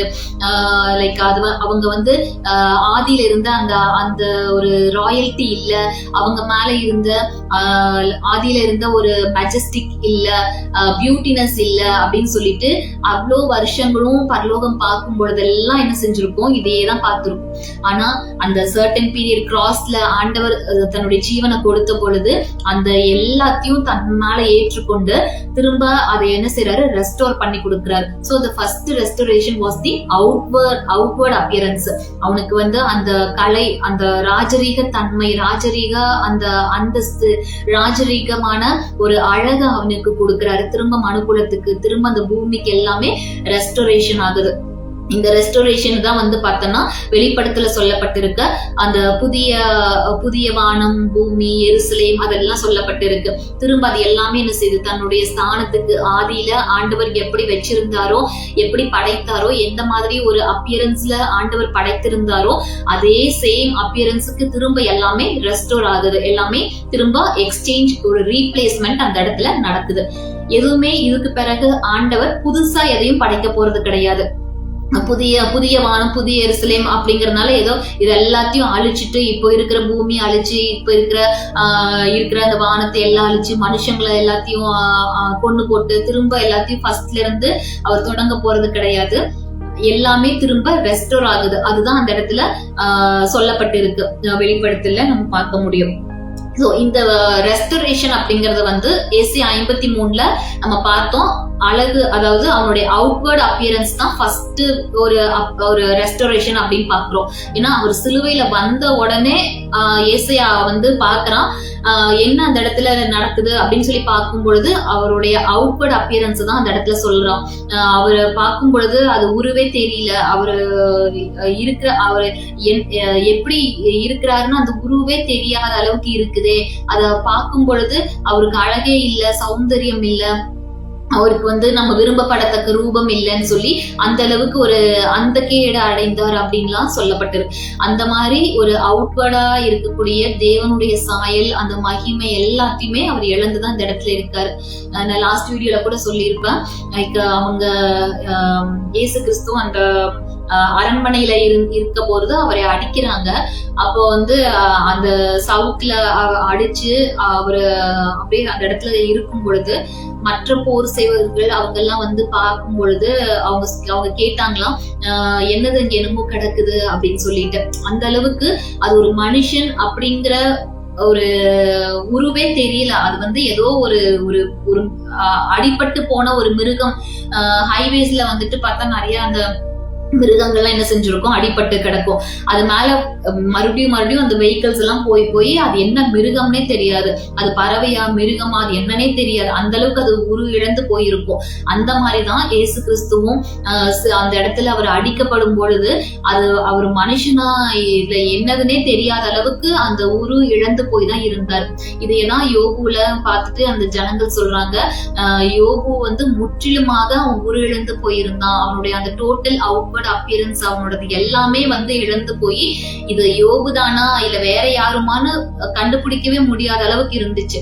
அப்போ இயேசு கிறிஸ்துவும் அந்த போலதான் அவரும் எல்லாத்தையுமே இழந்து போய் இது எல்லாம் உருவழிந்து இது வந்து இயேசுதான். அது வந்து எப்படி சொல்றாங்கன்னா ஹிஸ்டரியில வந்து அது ஒரு மனுஷனா இல்ல மிருகமா அது என்னமோ ஒண்ணு அடிபட்டு கிடக்குதே அப்படிங்கிற அளவுக்கு தான் அவர் வந்து அந்த இடத்துல அடிபட்டு இருந்தாரு அப்படின்னு சொல்லி சொல்றாங்க. நமக்கு வீடியோல பார்க்கும் பொழுது எப்படி இருக்குன்னா 2 அடி அடிச்சிருப்பாங்க, அவருக்கு அந்த ஒரு இதுல கட்டி வச்சிருப்பாங்க, அவர் அப்படியே சோர்ந்து இருப்பாரு. அப்படி கிடையாது. அவங்க பண்ணின அந்த டார்ச்சர் எப்படி இருந்ததுன்னா அது வந்து மனுஷனா மிருகமானே தெரியாத அளவுக்கு அந்த அளவுக்கு அவர் அந்த இடத்துல அடிக்கப்பட்டிருந்தாரு அப்படின்னு ஹிஸ்டரி சொல்றாங்க. அப்போ இந்த ரெஸ்டரேஷன் அப்படிங்கும் பொழுது அந்த ஃபர்ஸ்ட் ரெஸ்டரேஷன் சபைக்கு மணவாட்டிக்கு எது நடக்க போகுது அப்படின்னா அவுட்வர்ட் அப்பியரன்ஸ். சோ இதுல வந்து ஏசாயா 53ல நம்ம அதை பாக்குறோம். அவர் அதுதான் ஃபர்ஸ்ட் அந்த இடத்துல சிலுவையில பார்த்தோன்னே பாக்குறாரு ஏசாயா தீர்க்கதரிசி. இந்த ரெஸ்டரேஷனை பத்தி ஏசாயா 52ல சொல்லப்பட்டிருக்கு. ஏசாயா 52:1 பார்த்தோம்னா இது வந்து மணவாட்டியினுடைய ரெஸ்டரேஷன் தான். அதாவது ஏசாயா தீர்க்கதரிசி வந்துட்டு அந்த ரெஸ்டரேஷனை பத்தி எழுதும் போது இந்த இடத்துல சொல்லியிருப்பாரு பரிசுத்த நகரமாகிய எருசலேமேன்னு சொல்லிட்டு. சோ இதேதான் புதிய எருசலேம். அதனால இது எல்லாமே ஒரே ரெஸ்டரேஷனை பத்தி தான் சொல்லப்பட்டிருக்கும். ஏசாயா 52:1 எழும்பு எழும்பு சீயோனே, உன் வல்லமையை தரித்துக்கொள், பரிசுத்த நகரமாகிய எருசலேமே உன் அலங்கார வஸ்திரங்களை உடுத்திக்கொள் அப்படின்னு சொல்லிட்டு. சோ இந்த இடத்துல அந்த ஏசாயா வந்து அந்த ரெஸ்டரேஷனை பத்தி எழுதும் பொழுது ஃபர்ஸ்ட் அவர் சொல்ற விஷயம் எது அப்படின்னா அவுட்வர்ட் அப்பியரன்ஸ். அப்போ உன்னோட வஸ்திரத்தை நீ உடுத்திக்கொள். ஏன்னா அப்ப அந்த பரிசுத்த நகரமாகிய எருசலேமே அப்படின்னு சொல்றாரு. அப்போ அது அப்படின்னா என்னது, அந்த மணவாட்டி தான் அது வந்து குறிக்குது, மணவாட்டியினுடைய ரெஸ்டரேஷன். சோ அப்ப அந்த மணவாட்டியினுடைய ரெஸ்டரேஷன் ஃபர்ஸ்ட் எதுதான் இருக்க போகுது அப்படின்னா அவுட்வர்ட் அப்பியரன்ஸ். நம்மளுடைய இன்வர்டா இருக்கிறது, அதாவது நம்மளுடைய அந்த கேரக்டர்ஸ் அது எல்லாமே வந்து நெக்ஸ்ட் தான். ஃபர்ஸ்ட் கடவுள் நமக்கு கொடுக்க போகிற சபைக்கு இந்த நாள்ல கொடுக்க போகிற ஃபர்ஸ்ட் ரெஸ்டரேஷனே வந்து அவுட்வர்ட் அப்பியரன்ஸ். சோ அப்போ அதெல்லாம் சொல்றாரு, உன்னோட வஸ்திரத்தை நீ என்ன பண்ண ஃபர்ஸ்ட் நீ போட்டுக்கொள்ளு அப்படின்னு சொல்லிட்டு. ஏன்னா அந்த அந்த மணவாட்டி அந்த வசனம் சொல்லுது பரிசுத்த நகரமாகி எருசலேம். அப்ப அந்த எருசலேம் வந்து அப்ப என்ன செய்யுது, வேற ஒரு வஸ்திரத்தை அது போட்டு இருக்கு. அதனாலதான் உன்னுடைய வஸ்திரம் எதுவோ அதை நீ போடு அப்படின்னு. அப்போ வந்து பிசாசு என்ன செஞ்சிருக்கு, அதனுடைய வஸ்திரத்தை, அதுதான் நம்ம அந்த சொப்பனத்துல பாக்குறோம், அந்த கேவலமானதும் அவலட்சணமானது தென் வந்து இழைத்து போனது, அது வந்து அந்த பசுவுடைய ஒரிஜினல் கேரக்டரே கிடையாது. அந்த பசுக்களுடைய ஒரிஜினல் ஒரு தோற்றம் கிடையாது. ஆனா இந்த கேவலமான பசுக்கள் என்ன செஞ்சிருச்சு, அது கிட்ட இருந்த அந்த அவலட்சணத்தை எல்லாத்தையும் விழுங்கி போட்டது. அது மாதிரிதான் என்ன செய்யுது பிசாசு, அவங்க அந்த மனுஷங்க பாவம் செஞ்ச பொழுது அவன் கிட்ட இருந்த எல்லாத்தையும் அதை எடுத்துக்கொண்டு திரும்ப அதை என்ன பண்ணுது, அதனுடைய அந்த அதனுடைய அந்த கேரக்டரிஸ்டிக்ஸ் தோற்றத்தை என்ன செய்யுது மனுக்குலத்துக்கு கொடுக்கக்கூடியதாக இருக்குது. அப்போ பிசாசு அவன் பாவம் செஞ்ச போது, அவன் பாவம் செய்யறதுக்கு முன்னாடி அவன் எப்படி இருந்தான், ஒரு ஏதேன் தோட்டத்தை போலவே இருந்தான்னு வசனம் சொல்லுது. அந்த அளவுக்கு லூசிபரை வந்து வர்ணிச்சு வசனம் சொல்லப்பட்டிருக்கு. ஆனா அவன் பாவம் செஞ்ச பொழுது அவனுக்கு அதெல்லாம் என்ன பண்ணுது, முற்றிலுமாக மாற்றப்படுது. அவனுடைய அந்த அவுட்வர்ட் அப்பியரன்ஸ் முழுவதுமாகவே மாற்றப்பட்டது. அப்போ எப்ப ஆதாம் ஏவாள் பாவம் செஞ்சாங்களோ பிசாசு என்ன பண்ணிட்டா, அவன்கிட்ட இருந்த அந்த பாவமான அந்த ஒரு அப்பியரன்ஸ், அந்த லைக் அந்த ஒரு வஸ்திரத்தை மனுக்குலத்துக்கு கொடுத்துட்டு, மனுக்குலத்துக்கிட்ட ஆண்டவர் கொடுத்திருந்த அந்த அப்பியரன்ஸ், அவங்களுக்கு ஆண்டவர் கொடுத்திருந்த அந்த மகிமையும் கனத்தையும், அவங்களுக்கு ஆண்டவர் கொடுத்திருந்த அவங்களுடைய அந்த ராஜரீகமான ஆசீர்வாதங்களையும் எல்லாத்தையும் அவன் எடுத்துக்கொண்டு திரும்ப அவன் போர்த்து கொண்டவனாக இருக்கான். அப்போ இதுதான் ஆண்டவர் என்ன செய்யறாரு, ஃபர்ஸ்ட் அவனை ரெஸ்டோர் பண்றாரு. அதனாலதான் சொல்றாரு, உன்னுடைய வஸ்திரத்தை நீ என்ன செஞ்சுக்கணும், போட்டுக்கொள்ளணும் அப்படின்ட்டு. அப்போ அவனுடைய வஸ்திரம் எங்கதான் இருக்குது, பிசாசு கிட்ட இருந்தது. அதனாலதான் இயேசு கிறிஸ்து சிலுவையில வந்து அது எல்லாத்தையும் நமக்கு மீட்டு கொடுக்கிறவராக இருக்கிறாரு. ஆமே. இதுக்கு நம்ம இதை நம்ம புரிந்து கொள்ளணும் அப்படின்னாக்கா, நம்ம பார்த்தோன்னா ஒரு வசனத்துல சொல்லப்பட்டிருக்கும், கொலோசியர்ல 2வது அதிகாரத்துல சொல்லப்பட்டிருக்கும், நமக்கு எதிரிடையாகவும் கட்டளைகளால் நமக்கு விரோதமாகவும் இருந்த கையெழுத்தை குலைத்து அதை நடுவில் இராதபடி எடுத்து சிலுவையின் மேல் ஆணியடைத்து துரைத்தனங்களையும் அதிகாரங்களையும் உரிந்து கொண்டு வெளியரங்கமான கோலமாக்கி அவைகளின் மேல் சிலுவையிலே வெற்றி சிறந்தார். அப்போ அவன் கிட்ட அதுதான் வந்து ஆண்டவர் செஞ்சிருக்கிறார். ஃபர்ஸ்ட் ரெஸ்டோரேஷன் அதுதான், அவுட்வர்ட் அப்பியரன்ஸ். அவன் கிட்ட இருந்த எல்லாத்தையும் அதிகாரங்கள் அப்படிங்கும் பொழுது துரைத்தனங்கள், அதாவது அவன் கிட்ட இருந்த எதெல்லாம் மனுக்குலத்துக்கிட்ட இருந்து எடுத்தானோ, அவங்களுக்கு இருந்த அந்த அழகையும், அவங்களுக்கு இருந்த அந்த சௌந்தரியத்தையும், அவங்களுக்கு இருந்த அந்த ப்ராஸ்பரிட்டி, அவங்க கிட்ட இருந்த கனத்தையும் மகிமையையும், அவங்க கிட்ட இருந்த அந்த கொழுமை, ஃபேட்டி திங்ஸ், அவங்க கிட்ட இருந்த லைக் ராயல்டி, ராஜரீகமான விஷயங்கள் அத்தனையும் என்ன செஞ்சாரு, திரும்ப அவன் கிட்ட இருந்து அவரு உரிந்து போட்டாரு. அவங்களுக்கு கொடுத்திருந்த அந்த ஆளுகையும் அவன் கிட்ட இருந்து உரிந்து போட்டார். எல்லாத்தையும் உரிந்து திரும்ப என்ன செய்யறாரு, மனுக்குலத்துக்கு கொடுக்கிறவராக இருக்கிறார். அப்ப அதுதான் இந்த ஒரு விஷயம் தான் என்ன செய்யறாரு, ஏசியா வந்து பாக்குறாரு. 52ல அதை பார்த்து மணவாட்டியினுடைய ரெஸ்டரேஷன் அப்படின்னு சொல்லிட்டு அதை எழுதுறாரு. சோ ஃபர்ஸ்ட் ரெஸ்டரேஷன் சொன்ன மாதிரி அவுட்வர்ட் அப்பியரன்ஸ். ஆமே. இந்த இடத்துல ஏசியா 52ல அங்க வஸ்திரம்னு கொடுத்திருக்காங்களே, அலங்கார வஸ்திரம் அப்படின்னு கொடுத்திருக்காங்க. சோ அது வந்து ஹீப்ரூல பார்த்தோம் அப்படின்னா அங்க வந்து தஃபரா அப்படின்னு சொல்லி ஒரு வேர்ட் யூஸ் பண்ணிருக்காங்க. தஃபரா அப்படின்னாக்கா என்னன்னா, அது எதெல்லாம் மீன் பண்ணுது அப்படின்னா, beauty, splendour, glory, majesty, magnification. அதாவது அழகு, தென் வந்து சௌந்தர்யம், தென் வந்து மகிமை, அதுக்கு அடுத்தது ராஜரீகமான விஷயங்கள், மாட்சிமை, இது எல்லாத்தையும் மீன் பண்ற ஒரு வேர்டு தான் வந்து தஃபரா. இந்த தஃபரா தான் வந்து என்ன சொல்றாரு ஏசியா தீர்க்கதரிசி, திரும்ப நீ உன்னுடைய அந்த தஃபராவை போட்டுக்கோ. தஃபரா மீன்ஸ் அதுதான் நான் சொன்ன மாதிரி இந்த விஷயங்கள் எல்லாமே, அதை நீ திரும்ப போட்டுக்கோ, ஏன்னா அதுதான் உன்னுடைய வஸ்திரம். நீ இப்ப போட்டுட்டு இருக்கிற அந்த அவலட்சணமானதும், நீ இப்ப போட்டுட்டு இருக்கிற கேவலமான வஸ்திரம், அவலட்சணமானது, இதெல்லாம் உன்னுடையது கிடையாது. சோ எல்லாமே என்ன செஞ்சிருக்கு, திருடப்பட்டிருக்கு. எல்லாமே உங்ககிட்ட இருந்து உரிந்து போடப்பட்டிருக்கு, அல்லது எல்லாமே விழுங்கப்பட்டிருக்கு. அப்போ உன்னுடைய வஸ்திரத்தை நீ போடுறதுதான் வந்து உன்னுடைய ரெஸ்டரேஷன் அப்படின்னு சொல்றாரு. அதுக்கடுத்து பார்த்தோம்னா அந்த வசனத்துல வஸ்திரம்னு கொடுத்திருக்காங்க, ரோப்ஸ் அப்படின்னு இங்கிலீஷ்ல கொடுத்திருக்கு. அந்த இடத்துல சொல்லப்பட்டிருக்கிற ஹீப்ரூ வேர்ட் வந்து பெக்கெட். பெக்கெட் அப்படின்னாக்கா ட்ரெஸ், கிளாத்திங், கவரிங், விராப்பிங். விராப்பிங் அப்படின்னா பார்த்தோம்னா லைக் மூடப்படுறது. அப்போ பிசாசு என்ன பண்ணா, அந்த மனுக்குலம் பாவம் செஞ்ச பொழுது அவன்கிட்ட இருந்த அந்த பாவமான அந்த கேவலமான எல்லாத்தையும் வச்சு மனுஷனுங்களை வந்து மூடி இருக்கான். அப்போ வசனம் அதுல ஏசியா சொல்றாரு, இப்போ உன்னை வந்து அப்படி மூடி இருக்கான்ல, இதைய வந்து எடுத்துட்டு உனக்கு கடவுள் ஏதேன் தோட்டத்துல என்ன மாதிரியான ஆசீர்வாதங்களை கொடுத்தாரு, அதைய திரும்ப நீ எடுத்து போட ஆரம்பி, அதைய நீ எடுத்து உன்னை மூடிக்கொள்ளு அப்படின்னு சொல்லிட்டு, அதுதான் அந்த இடத்துல கொடுத்திருக்கிற அந்த ஹீப்ரூ வேர்டு. அதாவது உன்னுடைய வஸ்திரமான அழகையும் உன்னுடைய வஸ்திரமான அந்த மாட்சிமை, தென் வந்து மகிமை, கணம், ராஜரீகம், இது எல்லாம் தான் உன்னுடைய வஸ்திரம். அதனால உங்ககிட்ட இப்போ இருக்கிற அந்த அவலட்சணமா இருக்கிறதையும் கேவலமா இருக்கிறதையும் நிந்தையா இருக்கிறதையும் எல்லாத்தையும் எடுத்து கலத்தி போட்டுட்டு இதைய வந்து நீ எடுத்து போட்டுக்கோ அப்படின்னு சொல்லிட்டு ஏசையா அந்த இடத்துல அந்த விஷயம் அவர் பாக்குறாரு. சோ அப்போ அதுதான் வந்து அந்த ரெஸ்டரேஷன், அதாவது ராப்பிங் அப்படின்னு அந்த இடத்துல கொடுத்திருக்காங்க. சோ இதுதான் வந்து பார்த்தோம்னா வெளிப்படுத்தல 19:7-8 சொல்லப்பட்டிருக்கும். அது ஏசாயா 52 அவர் பார்த்த அந்த ரெஸ்டரேஷன், அந்த விஷன் வந்து வெளிப்படுத்தல் 19:7-8 அது நடத்தக்கூடியதாக இருக்கு. நாம் சந்தோஷப்பட்டு களி கூர்ந்து அவருக்கு துதி செலுத்த கடவோம். ஆட்டுக்குட்டியானவருடைய கல்யாணம் வந்தது, அவருடைய மனைவி தன்னை ஆயத்தம் பண்ணினாள் என்று சொல்ல கேட்டேன். சுத்தமும் பிரகாசமான மெல்லிய வஸ்திரம் தரித்து கொள்ளும்படி அவளுக்கு அளிக்கப்பட்டது. அந்த மெல்லிய வஸ்திரம் பரிசுத்தவான்களுடைய நீதிகளே. ஆமே. சோ அப்போ இந்த ஒரு வஸ்திரத்தை தான் அவர் என்ன செய்யறாரு, ஏசாயா தீர்க்கதரிசி தரிசனத்துல அவர் பார்த்து எழுதக்கூடியவராக இருக்காரு.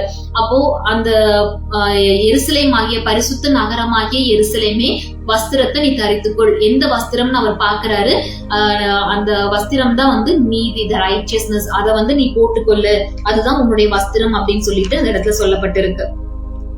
சோ அப்போ இந்த ரெஸ்டரேஷன் நடக்க போகுது அப்படிங்கிறதுக்கு ஆதாரமாக தான், ஒரு ஃபோர் ஷேடோவாக தான் ஏதேன் தோட்டத்துல வந்து அந்த இடத்துல ஆண்டவர் வந்து அவங்களுக்கு ஒரு தோல் உடைய கொடுத்தாரு அப்படின்னு சொல்லி நம்ம பார்க்க முடியும். ஆதாம் ஏவாள் பாவம் செஞ்சு அவங்க நிர்வாணிகளாக இருந்த போது அவங்களுக்கு அவங்க என்ன பண்றாங்க, ஒரு இலைகள் எல்லாம் வச்சு ஒரு ட்ரெஸ் மாதிரி அவங்க ரெடி பண்றாங்க. ஆனா அதுக்கு பிறகு ஆண்டவர் அவங்களுக்கு என்ன செய்யறாரு, தோல் உடைய கொடுத்தாரு அப்படின்னு சொல்லிட்டு சொல்லப்பட்டு இருக்கும். ஓகே, 23வது அதிகாரம், ஆதியாகமம் 3வது அதிகாரம் 21 தேவனாகிய கர்த்தர் ஆதாமுக்கும் அவன் மனைவிக்கும் தோல் உடைகளை உண்டாக்கி அவர்களுக்கு உடுத்தினார். அப்போ இந்த ஏசாயா பார்த்த அந்த 52வது அதிகாரத்துல சொல்லப்பட்ட அந்த அவுட்வர்ட் ரெஸ்டரேஷன் இதோடைய ஃபோர் ஷேடோவா எங்க நடக்குது அப்படின்னா ஆதியாகமம் 3:21 நடக்குது. அப்போ அந்த தோல் உடை அப்படிங்கிறது வந்து ஒரு மிருகத்தை கொன்னா மட்டும்தான் அந்த தோல் உடை கிடைக்கும். அப்ப அந்த மிருகம் அங்க கொல்லப்பட்டிருக்கிறது வந்து ஒரு ஆடு, லைக் அதுதான் வந்து ஆட்டுக்குட்டியானவருடைய மரணம் அப்படின்னு நம்ம சொல்லலாம். சோ அப்போ அந்த மிருகம் அந்த இடத்துல பலியிடப்படுது. அப்போ அந்த மிருகம் அந்த இடத்துல பலியிடப்படுதுன்னா அது வந்து எதனுடைய ஒரு ஃபோர் ஷேடோ அப்படின்னா சிலுவையினுடைய ஃபோர் ஷேடோ. அப்ப அந்த மிருகமா இருந்தது வந்து அங்க பலியிடப்பட்ட மிருகமாக இருந்தது ஆட்டுக்குட்டி. அப்போ அது யாரு, ஆட்டுக்குட்டியானவர். அப்போ இந்த ஒரு ரெஸ்டரேஷன், அப்போ ஃபர்ஸ்ட் அவங்களுக்கு கொடுக்கிற ஒரு ரெஸ்டரேஷனே ஆண்டவர் அந்த இடத்துல மறைமுகமாக சொன்னது அவங்களுடைய அவுட்வர்ட் அப்பியரன்ஸ். அடுத்தது நம்ம இதுல பார்த்தோம்னா ஓகே, அந்த கடைசி காலம்னு நம்ம சொல்றோம். அப்போ இந்த கடைசி காலத்துல வந்து திரும்ப லைக் எல்லாமே வந்து ரெஸ்டோர் ஆகும், புதிய எருசலேம் வரும், புதிய பூமி வரும், புதிய வானம் வரும் அப்படின்னு சொல்லப்படுறது வந்து அது வந்து எல்லாமே புதுசா வரப்போறது கிடையாது. இது எல்லாமே என்ன செய்யுது, திரும்ப ரெஸ்டோர் ஆகிற ஒரு விஷயத்த திரும்ப திரும்ப அந்த இடத்துல சொல்லப்பட்டிருக்கு. இதுதான் வந்து ஆரம்பத்துல இருந்து ஆண்டவர் எல்லாமே அவங்களுக்கு ஒரு ஃபோர் ஷேடாவாக, அவங்க பாவம் செஞ்ச உடனே அவங்களுக்கு ஒரு ரெஸ்டோரேஷன் இருக்கு அப்படிங்கறத அவர் காட்டுறாரு. அந்த ஃபர்ஸ்ட் ரெஸ்டோரேஷனே அவங்களுடைய அந்த அவுட்வர்ட் அப்பியரன்ஸ், அதுதான் ஏசாயா பாக்குறான். அதுதான் திரும்ப புதிய ஏற்பாட்டுல வெளிப்படுத்தினல்ல அது சொல்லப்பட்டிருக்கு. அப்ப மணவாட்டியை வந்து சொல்றாங்க, நீ மணவாட்டியை வந்து பாரு, அவ எவ்வளவு அழகா இருக்கா அப்படின்னு சொல்லிட்டு சொல்லும் பொழுது அவளுடைய அழகு வந்து எல்லாம் என்ன பண்ணுது, முத்துக்களால அந்த ரத்தினங்களால அவ அலங்கரிக்கப்பட்டிருக்கா. அவளுடைய வஸ்திரம், அவ வஸ்திரம் போட்டிருக்கா. ஏன் அந்த இடத்துல அதை மட்டும் மென்ஷன் பண்ணி சொல்றாங்க, ஏன்னா அவளுடைய வஸ்திரம் வந்து திருடப்பட்டது. இப்ப திரும்ப அந்த வஸ்திரம் அவளுக்கு கொடுக்கப்படுது. அதனால ஏசாயா சொல்றாரு, உன்னோட வஸ்திரத்தை நீ போட்டுக்கோ. அப்போ திருடப்பட்ட வஸ்திரம் திரும்ப அவளுக்கு கொடுக்கப்படுது. அதுதான் அந்த இடத்துல சொல்லப்பட்டதாக இருக்கு. ஆமே. இந்த மணவாட்டினுடைய அந்த இழந்து போன அந்த அழகு, அந்த கம்பீரம், அதனுடைய மகிமை, கொழுமை, இது எல்லாமே திரும்ப அவளுக்கு கொடுக்கப்படுறதாக இருக்குது. ஸோ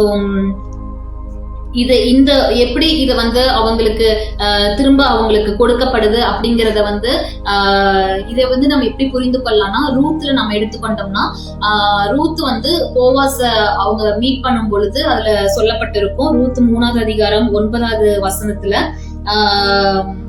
பார்த்தோம் அப்படின்னாக்கா, ரூத் வந்து சொல்லுவா போவாஸ் கிட்ட, உங்களுடைய அந்த போர்வையை என் மேல போர்த்துங்க அப்படின்னு சொல்லிட்டு. நீ யார் என்று கேட்டான். அவள், நான் உம்முடைய அடியாளாகிய ரூத், நீர் உம்முடைய அடியாள் மேல் உம்முடைய போர்வையை விரியும், நீர் சுதந்திரவாளி என்றாள் அப்படின்னு சொல்லப்பட்டிருக்கு.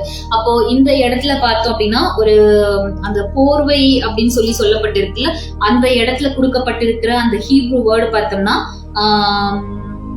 கவாஃப் அப்படின்னு சொல்லியிருக்காங்க. கவாஃப் அப்படின்னாக்கா என்னன்னா, லைக் அது வந்து கவரிங், அதாவது ஒரு ஒரு கார்மெண்ட்ஸ், லைக் ஒரு துணி, க்ளோத்திங் அப்படின்னு சொல்லலாம், உடுத்து விக்கிறது அப்படின்னு சொல்லலாம். சோ அப்போ வந்து உடுத்து வீங்க அப்படின்னு கேக்குறா. ஏன்னா இத வந்து நம்ம எப்படி எடுத்துக்கொள்ளனா, லைக் மணவாட்டி வந்து அவளுடைய ஆடை எப்படிதான் இருக்கு, அது வந்து கேவலமாகவும் நிந்தையாகவும் அவமானமாகவும் அவலட்சணம் உள்ளதாக இருக்கு. அதனால அவ என்ன செய்யறா, மணவாளன் கிட்ட கேக்குறா, உங்களுடைய வஸ்திரத்தை எனக்கு உடுத்துவீங்க அப்படின்னு சொல்லிட்டு. சோ அந்த இடத்துல யூஸ் பண்ணப்பட்டிருக்கிற அந்த ஹீப்ரு வேர்டுக்கு உடுத்து விக்கிறது அப்படின்னு சொல்லி அந்த இடத்துல அர்த்தம். அதே வார்த்தை தான் ரூத் 2:12 சொல்லப்பட்டிருக்கும். அவருடைய செட்டைகளின் கீழே நீ வந்த உனக்கு அவராலே நிறைவான பலன் வரும்னு. அந்த இடத்துல இந்த கவாப் அப்படிங்கிற அந்த ஹீப்ரு வேர்ட் தான் யூஸ் பண்ணிருக்காங்க. சோ அப்ப ரெண்டுக்கும் என்ன அர்த்தம்னா, உடுத்து வைக்கிறது. அப்போ வந்து அவருடைய வஸ்திரத்தை நமக்கு கொடுக்கறாரு. அதுல வந்து அந்த செட்டைன்னு கொடுத்திருக்காங்கல்ல, அந்த இடத்துல சொல்லப்பட்டிருக்கிற வேர்டும் இதேதான். அப்ப அது வசனம் சொல்லு அப்படின்னா என்ன அர்த்தம்னா, அவருடைய செட்டைக்குள்ள, அதாவது அவருடைய அந்த அந்த போர்வைக்குள்ள, அவருடைய அந்த கவரிங்குள்ள நீ வந்துட்டதுனால நீ வந்து உனக்கு நிறைவான பலன் கிடைக்கும் அப்படின்னு சொல்லிட்டு. சோ அதே மாதிரி இதுதான் வந்து என்ன பண்ணுதுன்னா அந்த ரெஸ்டோரேஷன். இப்போ எப்படி அந்த ஜனங்கள் வந்து அந்த பாவம் செஞ்ச போது, ஆதாம் ஏவாள் பாவம் செஞ்ச போது அந்த கவரிங் முழுவதுமாக எல்லாமே நீக்கப்பட்டிருக்கு. அப்போ பிசாசு தன்னுடைய கவரிங் அவங்க மேல போட்டு இருக்கா. அப்ப ஆண்டவர் சிலுவையில வந்த போது அந்த எல்லாமே நீக்கப்பட்டு திரும்ப தன்னுடைய கவரிங்குள்ள அவங்கள கொண்டு வரக்கூடியவராக இருக்கிறாரு. ஆமென். சோ இது வெளிப்படத்துல நம்ம பார்த்தோம்னா 19:8 அதே விஷயங்கள் தான் சொல்லப்பட்டிருக்கும். அப்போ அவருடைய வஸ்திரங்கள், அதாவது அந்த மணவாட்டினுடைய வஸ்திரங்கள் வந்து நீதி அப்படின்னு சொல்லிட்டு. சோ அப்போ இந்த மெஜஸ்டிக், அதுக்கு அடுத்தது பார்த்தோம்னா ராயல்டி, க்ளோரி, ஸ்பிளெண்டர், மேக்னிஃபிஷன்ட், இது எல்லாமே, அதாவது மணவாட்டிக்கு ஆண்டவர் கொடுத்திருந்த லைக் கம்பீரம், அப்புறம் வந்து அவங்களுக்கு கொடுத்திருந்த அந்த ப்ராஸ்பெரிட்டி, அவங்களுக்கு இருந்த அந்த மகிமை, இது எல்லாமே திரும்ப ரெஸ்டோர் ஆகணும் அப்படின்னாக்கா அவங்களுக்கு ஃபர்ஸ்ட் அவங்களுக்கு இருக்கக்கூடிய அந்த ஒரு கீ அப்படின்னு சொல்லி பார்த்தோம்னா ரைச்சஸ்னஸ். சோ அப்ப அந்த வஸ்திரத்தை போட்டா மட்டும்தான் என்ன செய்ய முடியும், இது எல்லாமே சபையில மேனிஃபெஸ்ட் ஆகும். அப்போ காட் வந்து இந்த சில விஷயங்கள் ஒரு 4 பாயிண்ட் வந்து அது இம்பார்ட்டன்டா சொல்லியிருந்தாங்க. சோ இத வந்து நீங்க நோட் பண்ணி வச்சுக்கோங்க. இத நீங்க செய்யும் பொழுது கண்டிப்பா வர நாட்கள்ல இது எல்லாமே ரெஸ்டோர் ஆகும். சோ அப்ப நம்ம இப்ப இருக்கிற இந்த சீசன் வந்து லைக் மேனிஃபெஸ்டேஷன் நடக்கிற ஒரு சீசன். சோ அப்ப இது எல்லாமே வந்து பார்த்தோம்னா நமக்கு ஆண்டவர் எல்லாமே ரெஸ்டோர் பண்ணி கொடுத்துட்டாரு சிலுவையில. ஆனா அது எல்லாம் மேனிஃபெஸ்ட் ஆகிறதுக்குன்னு ஒரு பீரியட், ஒரு சீசன் இருந்தது. அந்த ஒரு சீசன்ல தான் நம்ம இப்ப இருந்து கொண்டு இருக்கோம். ஆமே. சோ அப்போ இது வந்து காட் எனக்கு எக்ஸ்பிளைன் பண்ணும் பொழுது, அது எழுதும்போது எனக்கு எப்படி அதை எக்ஸ்பிளைன் பண்ணாங்கன்னா, இட்ஸ் லைக் ஒரு பேக்கேஜ், அதாவது இந்த கொழுமை அப்படின்னு சொல்லி சொல்லப்படுறதுக்குள்ளதான் இது எல்லாமே இருக்கு. இட்ஸ் லைக் ஒரு பேக்கேஜ். ஒரு நான் சொல்லும் போது நீங்களும் கற்பனை பண்ணுங்க, ஒரு கிஃப்ட் பாக்ஸ். அந்த கிஃப்ட் பாக்ஸுக்கு வந்து ஃபுல்லா ரேப் பண்ணி வச்சிருக்காங்க. அப்போ அதுல மேல வந்து கொடுமைன்னு எழுதியிருக்காங்க. அப்போ அதை வந்து ஓபன் பண்ணும் பொழுது அதுக்குள்ள நிறைய சின்ன சின்ன விதமான கிஃப்ட்ஸ் எல்லாமே இருக்கு. ஓகே. சோ அதுதான் வந்து என்ன அப்படின்னு பார்த்தா majesty, splendour, royalty, glory, magnification, beautiness. இப்ப இது எல்லாமே என்னது சின்ன சின்னதா இருக்கிற அவுட்வர்ட் அப்பியரன்ஸ். இது எல்லாமே நம்ம பார்க்கும் பொழுதே நமக்கு தெரியும். ஒருத்தங்களை பார்த்தாலே நமக்கு என்ன செய்யும், அவங்களுக்குள்ள மேல இருக்கிற அந்த மெஜஸ்டிக், அவங்க மேல இருக்கிற அந்த க்ளோரி, அது எல்லாமே நமக்கு பார்க்கும் பொழுதே தெரியும். அதுதான் இனி வரக்கூடிய நாட்கள்ல எப்படி ஏதேன் தோட்டத்துல ஆண்டவர் வந்து அந்த தோட்டத்தையும் சரி ஆதாம் ஏவாளையும் எந்த அளவுக்கு அவங்க மேல அந்த க்ளோரியும் ஸ்பிளண்டரும் அவங்களை பார்க்கும் பொழுதே ஒரு ராஜா, ஒரு ஃபர்ஸ்ட் குவாலிட்டியான ஆட்கள், ஒரு பெரிய இடத்துல இருக்கிறவங்க நம்ம சொல்லுவோம்ல, அந்த மாதிரியான ஒரு அப்பியரன்ஸ் அவங்களுக்கு இருந்துச்சு. அதே அப்பியரன்ஸ் வந்து திரும்ப ஆண்டவர் சபைக்கு கொடுக்க போகிறார். ஐ மீன் அது எல்லாமே வந்து இந்த நாட்கள்ல மேனிஃபெஸ்ட் ஆக போடுது. ஸோ அந்த ஒரு பேக்கேஜ், அப்ப அந்த கொழுமைங்கிற அந்த பேக்கேஜுக்குள்ள இந்த அவுட்வர்ட் அப்பியரன்ஸா இருக்கக்கூடிய எல்லா விஷயங்களும் அடங்கி இருக்கு. அப்ப இந்த அவுட்வர்ட் appearance தான் first restoration, first manifestation. I mean, so இந்த manifestation நடக்கும் பொழுது இனி வருகிற நாட்கள்ல இது எல்லாமே சபையில நடக்க போகுது. ஐ மீன் இதுக்கு அடுத்து நிறைய சிலுவையினுடைய எல்லா ஆசீர்வாதங்களும் ஒன் பை ஒன்னா எல்லாமே மேனிஃபெஸ்ட் ஆகும். But first manifestation is the outward appearance. First manifestation is the fatty. கொழுமையானவை தான் முதல்ல எல்லாமே வந்து மேனிஃபெஸ்ட் ஆக போகுது. ஐ மீன் ஸோ அப்போ அது ஒரு பேக்கேஜ் அப்படின்னு சொன்னாங்க. அப்போ இந்த பேக்கேஜ், இந்த கிஃப்ட் பாக்ஸ், அதான் அந்த கொழுமைன்னு எழுதி இருக்குல்ல, அதுக்குள்ள இதெல்லாம் இருக்குன்னு சொன்னேன். இப்போ அந்த கொழுமைங்கிறத வந்து நம்ம ஓபன் பண்ணணும். இப்போ ஒரு கிஃப்ட் பாக்ஸ் வந்து ரிப்பன் வச்சு நல்லா ராப் பண்ணிருக்காங்கன்னு வச்சுக்கோங்க. அதை நம்ம வந்து ஓபன் பண்றோம். அப்போ அன்பாக்ஸ் பண்றோம் அப்படின்னா ஃபர்ஸ்ட் என்ன பண்ணுவோம், அந்த ரிப்பனை வந்து நம்ம ஓபன் பண்ண அதெல்லாமே எடுப்போம் இல்லையா. அப்போ அதுதான் வந்து என்னன்னா லைக் கீ. அப்போ அதை வந்து அதை எடுக்கணும், அதை வந்து எடுத்தா மட்டும்தான் நம்ம அந்த பாக்ஸை ஓபன் பண்ணவே முடியும். அந்த மேல இருக்கிற அந்த ரிப்பனை எடுக்கல அப்படின்னா நம்ம அந்த பாக்ஸை ஓபன் பண்ண முடியாது. சோ அப்போ அதுக்குதான் இருக்கக்கூடிய அந்த ஒரு கீ அப்படின்னு சொல்லலாம். அந்த கீ தான் என்ன அப்படின்னா ரைச்சஸ்னஸ்.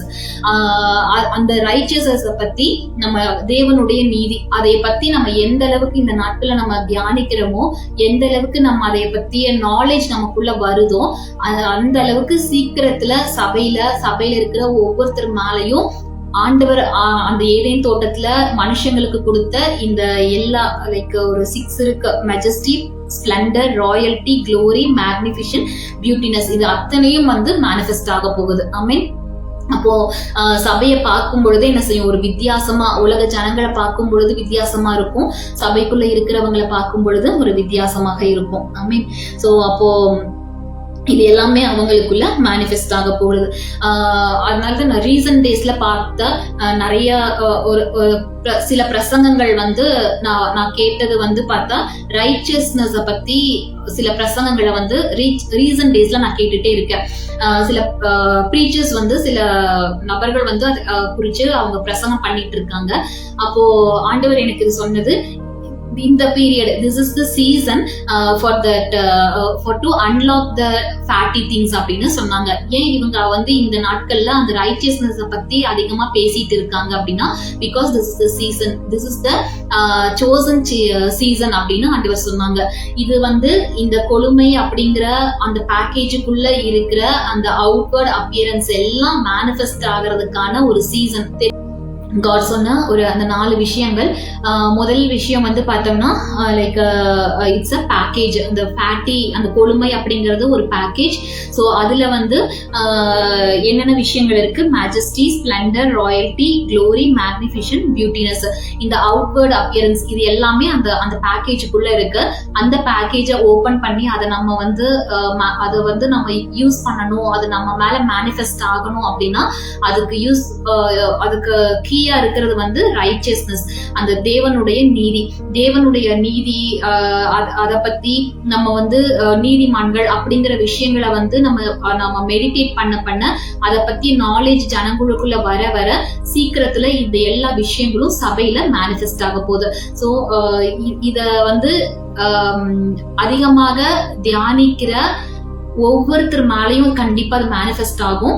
எந்தெந்த சர்ச்சஸ்ல வந்து இதை அதிகமாக நீங்க வந்து லைக் அத பிரசங்கம் பண்றாங்களோ அந்த சர்ச்சஸ்ல இருக்கிறவங்க, அந்த சர்ச்ல வந்து அது கண்டிப்பாக மேனிஃபெஸ்ட் ஆகும். ஸோ அப்போ இதுதான் காட் வந்து சொன்னா செகண்ட் விஷயம். லைக் அந்த பேக்கேஜ் வந்து ஓப்பன் ஆகணும், அந்த விஷயங்கள் எல்லாம் மேனிஃபெஸ்ட் ஆகணும்னா இந்த ரைச்சியஸ்னஸ் பத்தி அதிகமாக மெடிடேட் பண்ணணும் அப்படின்னு. ஸோ இதை நீங்க பார்த்துட்டு இருக்கிற ப்ரீச்சர்ஸ் அல்லது லைக் பாஸ்டர்ஸ் இருந்தீங்க அப்படின்னா I would like to encourage you to meditate about righteousness. இதை நீங்க உங்க சபையில பேச உங்களோட சபையில வந்து ஒரு பெரிய ஒரு மாற்றம் கண்டிப்பாக வர ஆரம்பிக்கும். நீங்க அதை பாப்பீங்க சீக்கிரத்துல. இந்த பேக்கேஜ் வந்து அது ஓபன் ஆகி அது எல்லாமே மேனிஃபெஸ்ட் ஆக போகுது. ஐ மீன் சோ இதனுடைய ரிசல்ட் இது வந்து மேனிஃபெஸ்ட் ஆச்சுன்னா எப்படிப்பட்ட ஒரு ரிசல்ட் இருக்கும் அப்படின்னு சொல்லிட்டு அது ஆண்டவர் எனக்கு அதுல 3 விஷயங்களை சொன்னாங்க. ஸோ தேர்ட் திங், அதாவது அது ஃபர்ஸ்ட்ல இருந்து தேர்ட் திங் பார்த்தோம் அப்படின்னா இன்ஹெரிட்டன்ஸ். இதை வந்து மேனிஃபெஸ்ட் ஆகும் பொழுது இந்த மாதிரியான அந்த கொழுமைங்கிற அந்த பேக்கேஜ் வந்து மேனிஃபெஸ்ட் ஆகும் பொழுது சபையில நம்ம மேல அது மேனிஃபெஸ்ட் ஆகும் பொழுது ஃபர்ஸ்ட் நமக்கு கிடைக்கிற ரிசல்ட் வந்து பார்த்தோம் அப்படின்னாக்கா இன்ஹெரிட்டன்ஸ். இதை புரிஞ்சுக்கணும் அப்படின்னா யோபு 42:15 நம்ம பார்க்க முடியும். யோபு 42:15 அதுல பார்த்தா, தேசத்தில் எங்கும் யோபின் குமாரத்திகளை போல் சௌந்தரியமான பெண்கள் காணப்படவில்லை. அவர்கள் தகப்பன் அவர்கள் சகோதரரின் நடுவிலே அவர்களுக்கு சுதந்திரம் கொடுத்தான். சோ இந்த வசனத்தை ஆண்டவர் எனக்கு அது கோட் பண்ணி காமிச்சாங்க நம்ம புரிஞ்சுக்கிறதுக்காக. இந்த ரைச்சியஸ்னஸ், அதாவது இந்த ஃபேட்டி, இந்த கொழுமை அப்படிங்கிற இந்த பேக்கேஜ் மேனிஃபெஸ்ட் ஆகும் பொழுது எப்படிப்பட்ட ஒரு ஆசீர்வாதம் இருக்கும் அப்படின்னா, எப்படி யோபுடைய குமாரத்திகளுக்கு வந்து அவருடைய பசங்களுக்கு நடுவுல அவங்க மத்தியில யோபு வந்து சுதந்திரம் கொடுத்தாரு, ஈக்குவல் பண்ணினாரு. அதாவது பசங்களும் பொண்ணுங்களும் ஒண்ணுதான், உங்களுக்கு என்ன சொத்துல பங்கு இருக்கோ அதேதான் பொண்ணுங்களுக்கும் அந்த பங்கு இருக்கு அப்படின்னு சொல்லிட்டு அந்த ஒரு ஈக்குவாலிட்டியை வந்து அந்த இடத்துல கொண்டு வராரு. ஒரு இன்ஹெரிட்டன்ஸ் கொடுக்கிறாரு. அது வரைக்கும் பெண்களுக்கு அந்த இடத்துல என்ன செய்யல, எந்த சுதந்திரமும் கிடையாது, அவங்களுக்கு அந்த இன்ஹெரிட்டன்ஸ் இல்லாம இருக்கு. ஆனா யோபு தான் என்ன செய்யறாரு, முதல் முறையில எல்லாருக்கும் அந்த ஒரு ஈக்குவாலிட்டியை கொண்டு வராரு, ஒரு இன்ஹெரிட்டன்ஸ், ஒரு சுதந்திரத்துக்குள்ள அவங்க வரும்படியாக செய்யறாரு. ஆண்டவர் சொன்னாங்க லைக் இது எப்படி யோபு வந்து தன்னுடைய சகோதரர்கள் மத்தியில அந்த பெண் பிள்ளைங்களுக்கு வந்து ஒரு சுதந்திரத்தை கொடுத்தாரோ, அது மாதிரிதான் இந்த ரைச்சியஸ்னஸ் பத்திய நாலேஜ் ஜனங்களுக்குள்ள வர வர அதை பத்திய ஒரு மெடிடேஷன் இருக்கும் பொழுது அதை எவ்வளவா அவங்க தியானிக்கிறாங்களோ அந்த அளவுக்கு என்ன செய்ய போகுதுன்னா இந்த ஃபேட்டி அப்படிங்கிற இந்த பேக்கேஜ் வந்து அது ரியோபன், அது அன்பாக்ஸ் ஆக போகுது. அது அன்பாக்ஸ் ஆகும் பொழுது ஏதேன் தோட்டத்துல அவங்கக்கிட்ட இருந்து போன அந்த மகிமையும் கனமும் கம்பீரமும் லைக் அழகும் சௌந்தரியமும் எல்லாமே அவங்க மேல மேனிஃபெஸ்ட் ஆகும். அப்படி அவங்க மேனிஃபெஸ்ட் ஆகும் பொழுது உலகத்துல இருக்கக்கூடிய மற்ற அந்த பெரிய பொசிஷன்ல என்னுடைய பிள்ளைகள் அந்த இடத்துல வந்து அவங்களுக்கும் அதுல ஒரு பங்கு இருக்கும்படியாக நான் செய்வேன் அப்படின்னு சொல்லி ஆண்டவர் சொன்னாங்க. அப்போ ஒரு எப்படி இத சொல்லலாம்னா, லைக் ஒரு 10 கண்ட்ரில இப்போ பார்த்தோம்னா ஒரு ஐநா சபையில வந்து நிறைய எல்லா கண்ட்ரிஸுமே இருப்பாங்கல்ல, அதுல வந்து நம்ம இந்தியால இருந்து ஒரு ரெப்ரசன்டேட்டிவும் அங்க இருப்பாங்க. அப்போ அப்படின்னா என்ன அர்த்தம், எல்லாருக்கும் என்ன ஒரு ஈக்குவல் ஒரு அந்தஸ்து இருந்ததோ அதே லெவலான ஒரு ரெஸ்பெக்டும் ஒரு ஹானரும் ஒரு மெஜஸ்டிக் எல்லாமே வந்து நம்மளுடைய ரெப்ரசன்டேட்டிவா அங்க இருக்கிறவங்களுக்கும் இருக்கும். ஸோ அப்ப எல்லாருமே ஈக்குவல் அந்த இடத்துல அப்படிங்கிற மாதிரியான ஒரு பொசிஷன்ல சபையை ஆண்டவர் கொண்டு வந்து வைக்க போறாரு. ஸோ இந்த விஷயங்கள் எல்லாம் சபைக்குள்ள மேனிஃபெஸ்ட் ஆகும் பொழுது சபைக்குள்ள இருக்கிறவங்களுடைய அந்த பொசிஷன் வந்து டோட்டலா இது வந்து சேஞ்ச் ஆக போகுது. ஐ மீன் ஸோ இத இன்னுமா நான் புரிஞ்சுக்கிறதுக்கு எனக்கு என்னோட லைஃப்ல நடந்த ஒரு விஷயத்த ஆண்டவர் எனக்கு அதை வந்து ஞாபகப்படுத்தினாங்க. அது உங்ககிட்ட நான் ஷேர் பண்றேன். அது வந்து உங்களுக்கு இன்னும் புரிஞ்சு கொள்றதுக்கு ஈஸியா இருக்கும். லைக் எப்படின்னா ஒரு 2020 வந்து பிலிப்பைன்ஸ்ல வந்துட்டு ஒரு கான்ஃபரன்ஸ் அரேஞ்ச் பண்ணியிருந்தாங்க. ஜெம் வெர்மெல் சொல்லி அவங்க வந்து லைக் ஒரு பைபிள் காலேஜ் உடைய ஒரு டீச்சர், அவங்களும் அவங்க ஹஸ்பண்டும் 2020 அவங்க அதை அரேஞ்ச் பண்ணாங்க.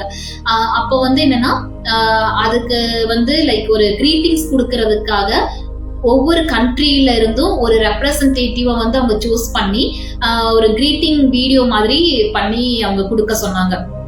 அப்போ ஈச் கண்ட்ரி ஏன்னா அவங்க பெரிய லெவல்ல அந்த யூத் கான்ஃபரன்ஸ் அது ஆக்சுவலா பெரிய லெவல்ல அவங்க பண்ணியிருந்தாங்க. ஒரு இன்டர்நேஷனல் லெவல்ல ஒரு பெரிய ஒரு யூத் கான்ஃபரன்ஸ் அவங்க பண்ணியிருந்தாங்க. ஸோ அதனால அதை பத்தி எல்லா நாடுகள்ல இருந்தும் அது அந்த இடத்துல வந்து அந்த யூத் பிள்ளைங்க எல்லாம் வந்திருந்ததுனாலையும் பெரிய பெரிய லீடர்ஸ் வந்திருந்ததுனாலையும் ஒவ்வொரு கண்ட்ரீஸ்ல இருந்துமே வந்துட்டு ஒரு ரெப்ரசன்டேட்டிவ் அவங்க சூஸ் பண்ணாங்க. அப்போ அவங்களுடைய அந்த கிரீட்டிங் வீடியோ அந்த கான்ஃபரன்ஸ் நடக்கும்பொழுது அவங்க போட்டு விடுவாங்க.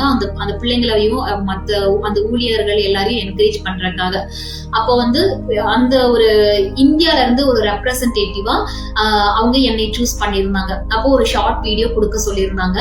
அப்போ வந்து நான் அதை அவங்களுக்கு ஒரு கிரீட்டிங்ஸ் ஒரு வீடியோ வந்து ரெடி பண்ணி அவங்களுக்கு அனுப்பிச்சு கொடுத்தேன். அப்போ ஆண்டவர் இது சொன்னாங்க, எப்படி வந்துட்டு அது ஒரு பெரிய ஒரு இன்டர்நேஷனல் யூத் கான்ஃபரன்ஸ். அந்த கான்ஃபரன்ஸ்ல வந்து ஒவ்வொரு கண்ட்ரியை ரெப்ரசன்ட் பண்ணி ஒவ்வொருத்தரும் அந்த இடத்துல வந்து அவங்களுடைய விஷயங்களை பிரசன்ட் பண்றாங்க. அப்படின்னா அப்போ அதுல வந்து நானும் அதுல ஒரு பர்சனாக ஒரு ரெப்ரசன்டேட்டிவாக இருந்தேன். அப்படின்னா எப்படி அதுக்கு மீனிங், அப்போ அவங்களுக்கு எல்லாம் என்ன ஒரு ரெஸ்பெக்ட் இருந்துச்சு, என்ன மாதிரியான ஒரு ஹானர் இருந்ததோ அதே சேம் ஒரு ஹானர், ஒரு ரெஸ்பெக்ட், ஒரு மெஜஸ்டி எல்லாமே எனக்கும் இருந்தது. ஸோ அந்த மாதிரி தான் வந்து என்ன பண்ணதுன்னா இனி சபை வந்து ஒரு பெரிய ஒரு நெக்ஸ்ட் லெவலுக்கு போகுது. அந்த நெக்ஸ்ட் லெவல் எப்படி இருக்கும்னா உலகத்துல இருக்கிற பொசிஷன்ல பெரிய பெரிய பொசிஷன்ல இருக்கிற அந்த புறஜாதிகளுக்கு நடுவுல இவங்களுக்கும் என்ன செய்யும், சபையில இருக்கிறவங்களுக்கும் ஒரு பங்கு அந்த இடத்துல இருக்கும் அப்படின்னு ஆண்டவர் சொல்லி இருந்தார். ஆமென். சோ அப்போ நம்மளுடைய அந்த ஸ்தானம் வந்து உயர போகுது. வெளிப்படத்துல நான் பாக்குறோம். தூதன் வந்துட்டு சொல்லும் பொழுது சொல்வாரு, என்னை மிகப்பெரிய உயரமான ஒரு மலையில கொண்டுட்டு போய் காமிச்சான், மணவாட்டியை பாருன்னு சொல்லிட்டு அப்படின்னு. அப்ப அந்த மாதிரி ஒரு டாப் லெவல், ஒரு பீக்கான ஒரு லெவலுக்கு என்ன செய்ய போகுது அப்படின்னா சுதந்திரத்துல பங்கடையும்படியாக சபை எடுத்து அது ஷிஃப்ட் ஆக போகுது. ஐ சோ அப்ப எப்ப ஷிஃப்ட் ஆகும் அப்படின்னா இந்த ரைச்சியஸ்னஸ் பத்திய நாலேஜ் அவங்களுக்குள்ள வரும்பொழுதும் இந்த பேக்கேஜ் ஓபன் ஆகும் பொழுது இது எல்லாமே சபையில இருக்கக்கூடிய ஜனங்களுக்கு அது நடக்க ஆரம்பிக்கும். அப்ப சபையில இருக்கிறவங்க நிறைய பேர் வந்து லைக் பார்லிமெண்ட்ல ஒரு மெம்பராக இருக்கும்படியான ஒரு வாய்ப்பு. அதே மாதிரி அந்த ஐநா சபையில ஒரு ரெப்ரசன்டேட்டிவா இருந்தாங்கன்னா எந்த அளவுக்கு ஒரு ஹானர் இருக்கும், அந்த மாதிரியான ஒரு வாய்ப்பு. சகோதரர்கள் நடுவே, அவங்க எல்லாம் சகோதரர்கள், அவங்க நடுவுல ஒரு பெண்ணுக்கு யோபு சுதந்திரம் கொடுத்தது மாதிரி மணவாட்டியாகிய நமக்கு அந்த சகோதரர்கள் மத்தியில அங்க ஒரு ரெப்ரசன்டேட்டிவா இருப்பாங்க. நான் சொல்றேன், இனி வரப்போகிற நாட்கள்ல எந்த ஃபீல்டுலயுமே வந்து தேவனுடைய பிள்ளைகள் இருக்காத ஃபீல்டே இருக்காது. எல்லா ஃபீல்டுலயும் ஒரு நபரை ஆண்டவர் உட்கார வைக்க போறாரு. மேபி அது உங்களுடைய சபையில இருந்தாலும் கூட இருக்கலாம். சோ எந்தெந்த இடத்துல எல்லாம் இந்த ரைச்சியஸ்னஸ் பத்தி அதிகமாக மெடிடேட் பண்ணி அதை வந்து அதுக்கு முக்கியத்துவம் கொடுத்து நீங்க ப்ரீச் பண்றீங்களோ அந்த நாலேஜ் உங்களுடைய விசுவாசிகளுக்கு வரும் பொழுது அவங்களுக்குள்ள இதெல்லாம் மேனிஃபெஸ்ட் ஆகும். அப்ப அவங்களையே அறியாம ஆண்டவர் அவங்கள மேல தூக்குவாரு. அப்போ அவங்க பெரிய பெரிய லெவல்ல எல்லாம் போயிருக்க போகிறாங்க. எப்படி அந்த ஒரு கான்ஃபரன்ஸ்ல வந்துட்டு என்னைய அந்த இடத்துல எல்லா உலக தலைவர்கள் ஈவன் அவங்க எல்லாம் பார்க்கும் பொழுது பெரிய பெரிய லைக் ஆட்கள், அவங்க நாலேஜ் பர்சன், ரொம்ப ஏஜ்டு பர்சன், சீனியர் பர்சன்ஸ் அந்த மாதிரி எல்லாம் இருந்தாங்க. அவங்களுக்கு கூட ஒரு நபரா என்னை அந்த இடத்துல சூஸ் பண்ணி வச்சாங்க. ஈவன் அவங்களுக்கு கூட கம்பேர் பண்ணும்போது நான் அந்த அளவுக்கு ஒரு ஒர்த் கிடையாது, அந்த அளவுக்கு ஒரு எக்ஸ்பீரியன்ஸோ எதுவுமே இல்ல. அப்படி இருக்கும் பொழுதும் என்னை அந்த இடத்துல ஒரு ரெப்ரசன்டேட்டிவா கொண்டு போய் வச்சாங்க. சோ அது மாதிரிதான் ஈவன் வந்து அவங்களுக்கு அந்த குவாலிட்டி இருக்குதோ இல்லையோ, அவங்களுக்கு அந்த தகுதி இருக்குதோ இல்லையோ, என்ன செய்ய போகுதுன்னா இந்த ஒரு மேனிஃபெஸ்டேஷன் வந்து அவங்கள மேல் இடத்துல கொண்டு போய் வைக்க போகுது. சோ உங்க சபையில இருக்கிற அநேகரை வந்து ஒரு பெரிய லெவலுக்கு இது கண்டிப்பாக கொண்டு போகும். அது மட்டும் இல்ல, இன்னொரு விஷயம் என்ன அப்படின்னா, லைக் இப்ப நம்ம பாக்குறோம்ல, லைக் அந்த பாலிவுட், ஹாலிவுட் அதுல எல்லாம் பார்க்கும்போது அந்த சினி ஸ்டார்ஸ், தென் மிஸ் வேர்ல்டு, அவங்க எல்லாம் வந்து எவ்வளவு அழகா இருக்காங்க அப்படின்லாம் வந்து அதை பார்த்து ரசிக்கிற நபர்கள் இருக்காங்க. அதையெல்லாம் வந்து டோட்டலா என்ன செய்யுது அப்படின்னா, டோட்டலாவே அது ஷிஃப்ட் ஆக போகுது. இனி சபைக்குள்ள இருக்கிற நபர்கள், ஆண்களோ பெண்களோ யாரா இருந்தாலும் அவங்களுக்குள்ள அந்த அழகும் சௌந்தரியமும் மேனிஃபெஸ்ட் ஆக போகுது. சோ கடவுள் கொடுக்க போகிற ஃபர்ஸ்ட் மேனிஃபெஸ்டேஷனே வந்து அவுட்வர்ட் அப்பியரன்ஸ் தான். இத்தனை நாள் வந்து ஒரு கேவலமாகவும் ஒரு அவமானமாகவும் நிந்தையாகவும் இருந்து கொண்டிருந்த அந்த சபை மேல ஆண்டவர் அவங்களுடைய அவுட்வர்ட் அப்பியரன்ஸை டோட்டலா அவங்களுடைய எல்லாத்தையுமே மாற்ற போறாரு. அப்ப அவங்களை பார்க்கும் பொழுதே எப்படி இருக்குன்னா, ஒரு கார்பரேட் செக்டர்ல இருக்கும். பார்க்கும் பொழுதே அவங்களுக்கு இவங்க பெரிய இடம் போல அப்படின்னு சொல்ற அளவுக்கான ஒரு அவுட்வர்ட் அப்பியரன்ஸ், ஒரு ராஜரீகமான ஒரு குவாலிட்டிய ஆண்டவர் சபையில இருக்கிறவங்களுக்கு கொடுக்க போறார், தன்னுடைய மனவாட்டிக்கு கொடுக்க போகிறார். ஐ மீன் இதுதான் புரியறதுக்காக நான் சொன்னேன். லைக் அந்த ஹாலிவுட், அந்த சினிமா இதுல இருக்கிறவங்களும் மிஸ் வேர்ல்டுன்னு போய் நிக்கிறவங்களுக்கும் எந்த அளவுக்கு அவங்க வந்து அப்படியே அழகா இருக்கிறாங்க அப்படின்லாம் வர்ணிக்கிறாங்களோ அது எல்லாம் டோட்டலா மாறி சபையில இருக்கிறவங்க எவ்வளவு அழகா இருக்காங்க, சர்ச்சுக்கு போறவங்களா இவ்வளவு அழகா இருக்காங்களே அப்படின்னு சொல்ற அளவுக்கான அந்த சௌந்தரியம், தேவனுடைய அவர் ஆதியில எப்படி அந்த ஆதாம் ஏவால அவ்வளோ அழகாக சௌந்தரியமாக படைத்திருந்தாரோ அப்படிப்பட்ட இது திரும்ப அவங்க ஜனங்களுக்கு மனவாட்டிக்கு இது கொடுக்கப்படும். அடுத்தது யோபு 42 4வது விஷயம், யோபு 42:11 பார்த்தோம் அப்படின்னாக்கா அதுல சொல்லப்பட்டிருக்கும், அப்பொழுது அவனுடைய எல்லா சகோதரரும் சகோதரிகளும் முன் அவனுக்கு அறிமுகமான அனைவரும் அவனிடத்தில் வந்து அவன் வீட்டிலே அவனோட போஜனம் பண்ணி கர்த்தர் அவன் மேல் வரப்பண்ணின சகல தீங்கு நிமித்தம் அவனுக்காக அங்கலாய்த்து அவனுக்கு ஆறுதல் சொல்லி அவரவர் ஒவ்வொரு தங்க காசையும் அவரவர் ஒவ்வொரு பொன் ஆபரணத்தையும் அவனுக்கு கொடுத்தார்கள். ஆமென். சோ இது வந்து எப்படி அடுத்து என்ன நடக்க போகுது, இந்த பேக்கேஜ் வந்து அன்பாக்ஸ் ஆகும் பொழுது என்னென்ன விஷயம் அடுத்து நடக்க போகுதுன்னு பார்த்தா, எப்படி யோபுவுக்கு வந்து அவனுடைய லைஃப் ரெஸ்டோரேஷன் ஆன உடனே அவனுக்கு வந்து திரும்ப அவன் முதல்ல அவன் எப்படி இருந்தான் அவனை பார்க்கும் பொழுது இதுதான் யோபுன்னு அவங்களுக்கு எல்லாருக்குமே தெரிஞ்சிருந்தது. அது திரும்ப அவனுக்குள்ள என்ன செய்து அந்த வருது. ஏன்னா இடையில அவங்க பார்க்கும் பொழுது அவனுடைய உருவ தெரியாம இது யோபுதானா அப்படின்னே கன்ஃபியூஷன்ல இருக்காங்க. ஆனா ரெஸ்டோரேஷன் ஆனதுக்கு பிறகு அவனை பார்க்கும் பொழுது தெரிஞ்சிருச்சு இதுதான் யோபு அப்படின்னு சொல்லி தெரியுது. அந்த அளவுக்கு ஒரு அவுட்வர்ட் அப்பியரன்ஸ் திரும்ப அவனுக்கு வருது. அதை பார்த்த உடனே என்ன செய்யறாங்க, எல்லாரும் அவனிடத்துல தேடி வராங்க. இதுதான் வந்து அடுத்த சபையில நடக்க போற விஷயம். அப்போ சபையில மனவாட்டிக்கு அடுத்து என்ன நடக்குது, அவளுக்கு ஆண்டவர் அந்த ஏதேன் தோட்டத்துல கொடுத்திருந்த அத்தனை விஷயமும் திரும்ப ரெஸ்டோர் ஆகுது, மேனிஃபெஸ்ட் ஆகுது. சோ மேனிஃபெஸ்ட் ஆன உடனே எல்லாரும் இப்போ அவளை தேடி வருவாங்க. யோபுவை தேடி வந்தது மாதிரி இனி வெளியில இருக்கிற ஆட்கள் எல்லாரும் என்ன பண்றாங்க, சபைக்கு வருவாங்க. சபையில இருந்து கத்துட்டு போறாங்க. லைக் எப்படின்னா, ஒரு இத்தனை நாட்கள் நம்ம என்ன பண்ணுவோம், நமக்கு விஷயங்கள் தெரியல அப்படின்னா வெளியில போய் புறஜாதிகள்கிட்ட போய் நம்ம கற்றுக்கொண்டு இருப்போம். ஒரு மீடியா தெரியலையா உடனே வெளியில நல்ல மீடியா தெரிஞ்ச ஆட்களை கூப்பிடும். ஒரு மியூசிக் ஒரு தெரியலையா வெளியில இருக்கிற மியூசிஷியன்ஸ், சினிமா இருக்கிற இண்டஸ்ட்ரியில இருக்கிற மியூசிஷியன்ஸ் கிட்ட போறோம்.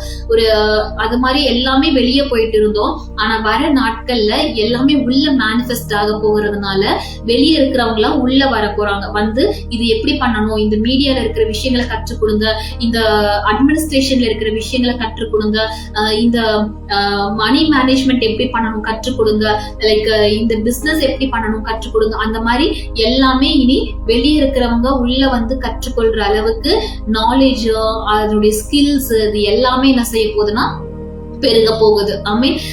அது மட்டும் இல்ல, அடுத்து பார்த்தோம்னா அதுல சொல்லப்பட்டிருக்கும் அவனுக்கு வெகுமதிகளை கொடுத்தாங்க அப்படின்னு சொல்லிட்டு. அப்போ இது ரெஸ்டோரேஷன், யோபுக்கு ரெஸ்டோரேஷன் நடந்த உடனே அவனை தேடி வராங்க, அவனுக்கு வெகுமதிகளையும் கொண்டு வந்து கொடுக்கறாங்க.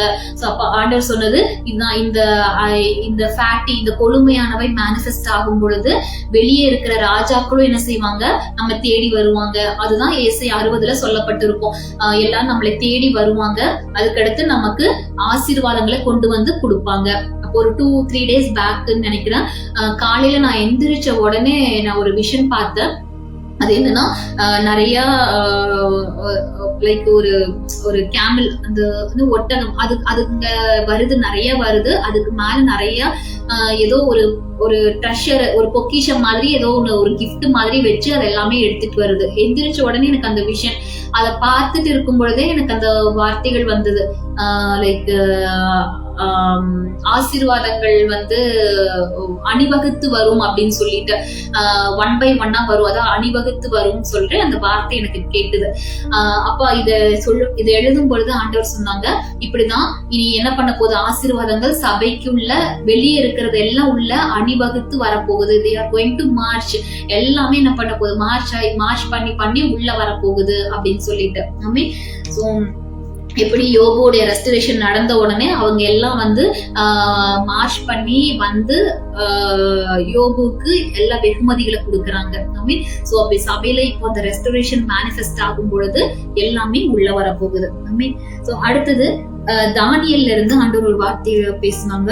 தானியல் 9வது அதிகாரத்துல 25 இருந்து 27 அதுல பார்த்தோம் அப்படின்னாக்கா மேசியாவுடைய அந்த பிறப்பை பத்தி சொல்லியிருப்பாங்க.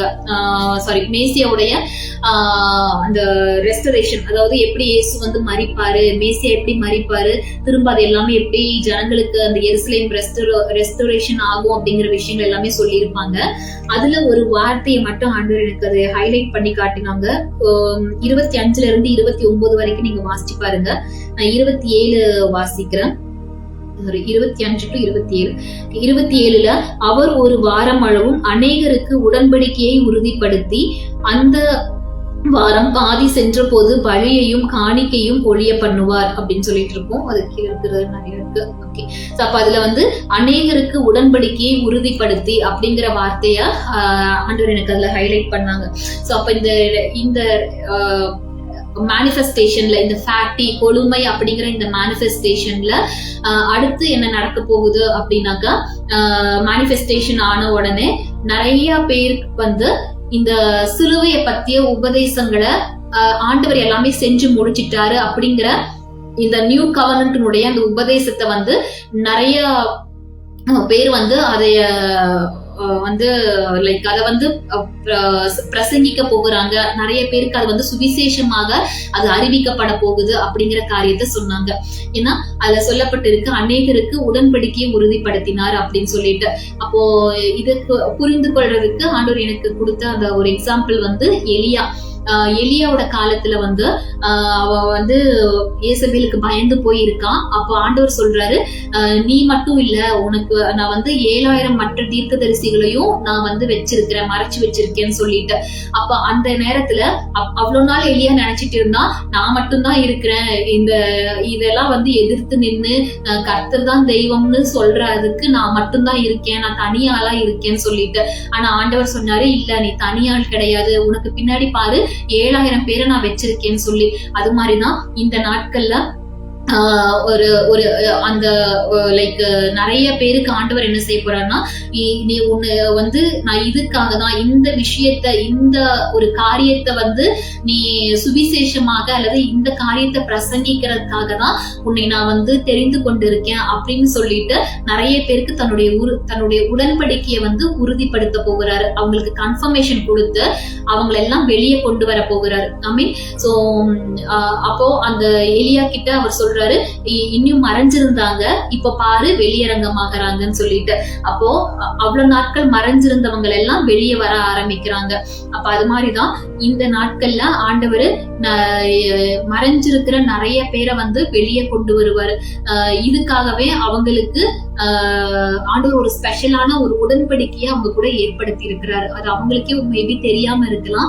ஆனா இனி வர நாட்கள்ல அவங்க கூட ஆண்டவர் பண்ணிருக்கிற அந்த உடன்படிக்கையை பத்தி ஆண்டவர் அவங்களுக்கு கன்ஃபர்மேஷன் கொடுப்பாங்க. அந்த கன்ஃபர்மேஷன் பேஸ்ல அவங்க எல்லாம் வெளியே புறப்பட்டு வருவாங்க. லைக் அது எப்படி இருக்குன்னா, ஒரு சேனையை போல அவங்க எழுப்பி நிற்பாங்க. ஒரு எலியாக்கு பின்னாடி இருந்த ஒரு சேனையை போல அந்த மாதிரி கடவுளால தெரிந்து கொள்ளப்பட்ட ஒரு நபருக்கு பின்னாடி இருக்கிற ஒரு சேனையாக என்ன செய்யணும், ஒரு பெரிய ஒரு சேனையை போல அவங்க எழும்புவாங்க. ஆமீன். சோ இதெல்லாம் எப்போ மேனிஃபெஸ்ட் ஆகுது, எப்போ நடக்கும் அப்படின்னா இந்த கொழுமைங்கிற இந்த பேக்கேஜ் மேனிஃபெஸ்ட் ஆகும் பொழுது இது எல்லாமே நடக்கக்கூடியதாக இருக்கும். ஆமீன். ஓகே, அப்போ இது மேனிஃபெஸ்ட் ஆகும் பொழுது அடுத்து ஆண்டவர் எனக்கு காண்பிச்ச ஒரு வசனம் ஏசாயா 66:8. இது நான் ஆல்ரெடி இந்த ஒரு வீடியோல நான் சொல்லியிருப்பேன், லாஸ்ட் வீடியோ ஐ திங்க். 66:8 பார்க்கும் பொழுது சியோனோ என்ற ஒருமிக்க பிள்ளை பெறும் அப்படின்னு சொல்லி இந்த வசனத்துல அது சொல்லியிருப்பாங்க. நீங்க வாசிச்சு பாருங்க. சோ அப்ப இவங்க ஒரு சேனையா எழும்பி நிற்கும் பொழுது இன்னும் அடுத்தடுத்து இருக்கக்கூடிய சிலுவையினுடைய ஆசீர்வாதங்கள் எல்லாம் என்ன பண்ணும், அட் அ டைம்ல எல்லா பக்கமுமே வந்து மேனிஃபெஸ்ட் ஆகும். ஏதோ ஒரு இடத்துல ஒருத்தங்களுக்கு சுகம், ஒரு தெய்வீக சுகம் நடக்குது, ஒரு சூப்பர் நேச்சுரல் ஹீலிங் நடக்குது அப்படிங்கிறது இல்ல. அட் அ டைம்ல ஒரு இடத்துல நடக்கும் பொழுது அது அட் அ டைம்ல எல்லா இடத்துலயுமே அது வந்து மேனிஃபெஸ்ட் ஆகும். எப்படின்னா அது வந்து எலியாக்கு பின்னாடி இருக்கிற ஒரு சேனை, எலியா மேல அந்த ஆசீர்வாதங்களோ அல்லது ஏதோ ஒரு அற்புதங்கள் நடக்கும் பொழுது எலியா மேல அந்த ஆசீர்வாதங்கள், அந்த அபிஷேகம் ஊற்றப்படும் பொழுது அவனுக்கு பின்னாடி நிக்கிற அந்த சேனை மேல அது முழுவதுமாக ஸ்ப்ரெட் ஆகிற மாதிரி ஒரு அட் அ டைம்ல அது என்ன செய்யும், எல்லாமே நடக்கும். சோ இந்த மேனிஃபெஸ்டேஷன், இந்த கொழுமைங்கிறது வந்து மேனிஃபெஸ்ட் ஆகும் பொழுது அடுத்தடுத்து நடக்கக்கூடிய காரியங்கள் இதுதான். தென் வந்து பார்த்தா கடைசியாக அந்த பார்வோன் பார்த்த சொப்பனத்தினுடைய 2வது சொப்பனம் 7 நல்ல கதிர்கள் ஒரே தாளிலிருந்து ஓங்கி வளர கண்டேன் அப்படின்னு சொல்லிட்டு. It means one leadership. அதுதான் வந்து பிசாசனுடைய அதுவும் வந்து ஒரு டார்கெட்டா அது ஃபைனலா வச்சுட்டு இருக்கு. அதுதான் அந்தி கிறிஸ்து. அதுக்கு பிறகு இருக்கிற ஒரே தலைவன் ஒரே நாடு அப்படின்னா நான் சொல்லிட்டு இருக்காங்கல்ல, அந்த மாதிரி. ஆனா வசனம் வந்து அங்க சொல்லப்பட்டிருக்கு 7 நல்ல கதிர்கள் ஒரே தாளிலிருந்து ஓங்கி வளர கண்டேன். அப்படின்னா அந்த ஒரு லீடர்ஷிப்ல இருந்து நிறைய அந்த பிரான்ச்சஸ் வரும், அதுல இருந்து அது எல்லாமே வளர ஆரம்பிக்கும் அப்படின்னு சொல்லிட்டு. அப்ப அதுதான் வந்து இங்க ஆண்டவர் எனக்கு சொன்னது, அந்த எலியா அவருக்கு பின்னாடி இருக்கிற ஒரு சேனை. அப்ப அந்த ஒரே தாள் அதுல இருந்து இது எல்லாமே மேனிஃபெஸ்ட் ஆகி எல்லாருக்குள்ளயும் அட் அ டைம் மேனிஃபெஸ்ட் ஆகும். சிலுவையினுடைய ஆசீர்வாதங்கள் எல்லாமே சேர்ந்து வளரும். ஏதோ ஒரு சர்ச் வளர்ந்து ஒரு சர்ச் வளராம அப்படி இல்லாம இது கூட கனெக்ட் ஆகிற அத்தனையுமே வந்து ஒரே நேரத்துல அது ஓங்கி வளரக்கூடியதாக இருக்கும். இதுதான் வந்து இந்த கொழுமை அப்படிங்கிற இந்த டாபிக்ல ஆண்டவர் பேசின வார்த்தைகள். சோ இது உங்களுக்கு ஆசீர்வாதமாக இருந்திருக்கும்னு நான் விசுவாசிக்கிறேன். சோ இனி வர நாட்கள்ல நம்ம ஃபர்ஸ்ட் ஒரு மேனிஃபெஸ்டேஷனை சீக்கிரத்துல நம்ம பார்க்க போகிறோம். So I am so excited. நான் அதுக்கு ரொம்ப ஆர்வமாக இருக்கிறேன், அது எப்படி இருக்க போகுது அப்படின்னு சொல்லிட்டு. ஸோ அதனால நீங்களும் ஆயத்தமாகுங்க. அதிகமாக இந்த தேவனுடைய நீதியை பத்தி பேசுங்க. அந்த பாவம்னு பிசாசு போட்டு வச்சிருக்கிற அந்த கவரேஜ் நீங்கும் பொழுது இந்த நீதி அப்படிங்கிற அந்த மேனிஃபெஸ்டேஷன், கடவுளுடைய நீதிங்கிற மேனிஃபெஸ்டேஷன் நடக்கும் பொழுது இந்த பேக்கேஜ் எல்லாமே ஓபன் ஆக ஆரம்பிக்கும். நமக்கு புரியுற மாதிரி சொல்லணும்னா சபை இனி வர நாட்கள்ல அது வேற எங்கேயோ போக போகுது. I am so excited.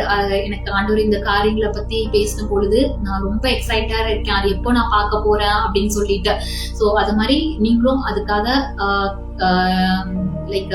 நீங்க காத்திருங்க, வாஞ்சியா இருங்க, அதுக்குண்டான காரியங்களை செய்யுங்க. உங்களோட சர்ச்ல நீங்க அதை செய்யுங்க. உங்களோட சர்ச்ல இருந்தே நினைக்கலாம் ஒரு சின்ன சர்ச்சுன்னு. ஆனா இந்த மேனிஃபெஸ்ட் ஆகும் பொழுது நான் சொல்றேன், ஒரு சர்ச்சு எங்கேயா ஒரு கிராமத்துல அது இருக்கிற இடமே தெரியாம இருக்கலாம். அந்த சர்ச்ல ஒரு 10 பேர் தான் இருக்கிற மாதிரி இருக்கலாம். ஆனா இந்த மேனிஃபெஸ்டேஷன் நடக்கும் பொழுது அங்கிருந்து ஆண்டவர் ஒரு 10 விசுவாசிகள் இருக்கிற ஒரு இடத்துல ஒரு விசுவாசியை தூக்கி ஆண்டவர் மேல எங்கேயோ கொண்டு போய் வைப்பாரு. சோ அது மாதிரியான விஷயங்கள் தான் நீ நடக்க போகுது. சோ அவங்களுக்கு அந்த கனமும் மகிமையும் ராஜாக்கள் முன்னாடி அவங்கள ஒரு பந்தியில ஆண்டவர் உட்கார வைப்பார். எப்படி மேவி போசேத் ராஜாவோட பந்தியில போய் உட்கார்ந்து இருந்தானோ அது மாதிரி ஒரு மேனிஃபெஸ்டேஷன் அது கண்டிப்பாக நடக்கும். சோ நம்ம ப்ரே பண்ணலாம். உங்களுக்கு ஏதாவது ஒரு ப்ரேயர் ரெக்வெஸ்ட் இருந்தா நீங்க அதுல கமெண்ட் பண்ணுங்க, உங்களுக்காக நான் ப்ரே பண்றேன். பரிசுத்தமுள்ள ஆண்டவரே, உங்களுக்கு நாங்கள் நன்றி செலுத்துகிறோம். இந்த வார்த்தைகளை நாங்கள் தியானிக்கும்படியாக நீங்க உதவி செஞ்சீங்க, அதற்காக நன்றி ஆண்டவரே. நீங்க இந்த ஒரு ஒரு ஒரு விசேஷமான ஒரு காலகட்டத்துல நீங்க எங்களை வச்சிருப்பதற்காக நன்றி. இதற்காகவே நீங்க எங்களை தெரிந்து கொண்டதற்காக நன்றி செலுத்துகிறோம் சுவாமி. ஆண்டவரே, இந்த வார்த்தைகள் ஒவ்வொன்றும் எங்களுடைய வாழ்க்கையில அது மேனிஃபெஸ்ட் ஆகட்டும். ஆண்டவரே, எங்களுடைய சபைகள்ல மனவாட்டியாகி உங்களுடைய மனவாட்டின் ஒவ்வொருத்தர் மேலும் அது மேனிஃபெஸ்ட் ஆகட்டும் சுவாமி. அதுக்காக நாங்கள் நன்றி செலுத்துகிறேன். உங்களுடைய வார்த்தைகள் ஒரு நாளும் தரையில விழுவதில்லை, அது பொய் சொல்லுவதில்லை. அதை நாங்கள் முழுமையாக நாங்கள் விசுவாசிக்கிறோம். இந்த காரியங்களை எங்கள் கண்கள் காணும்படியாக செய்யுங்க. அதற்காக உமக்கு நாங்கள் நன்றி செலுத்துகிறோம். இதை நீங்க ஆசீர்வதித்து கொடுத்ததற்காக நன்றி. இயேசுவின் நாமத்தில் பிதாவே. Thank you all. Thank you for your comments. நான் அப்புறமா படிக்கிறேன். So next video பார்க்கலாம் நம்ம next week. I will try. So see you all later. Thank you. Bye. Good night.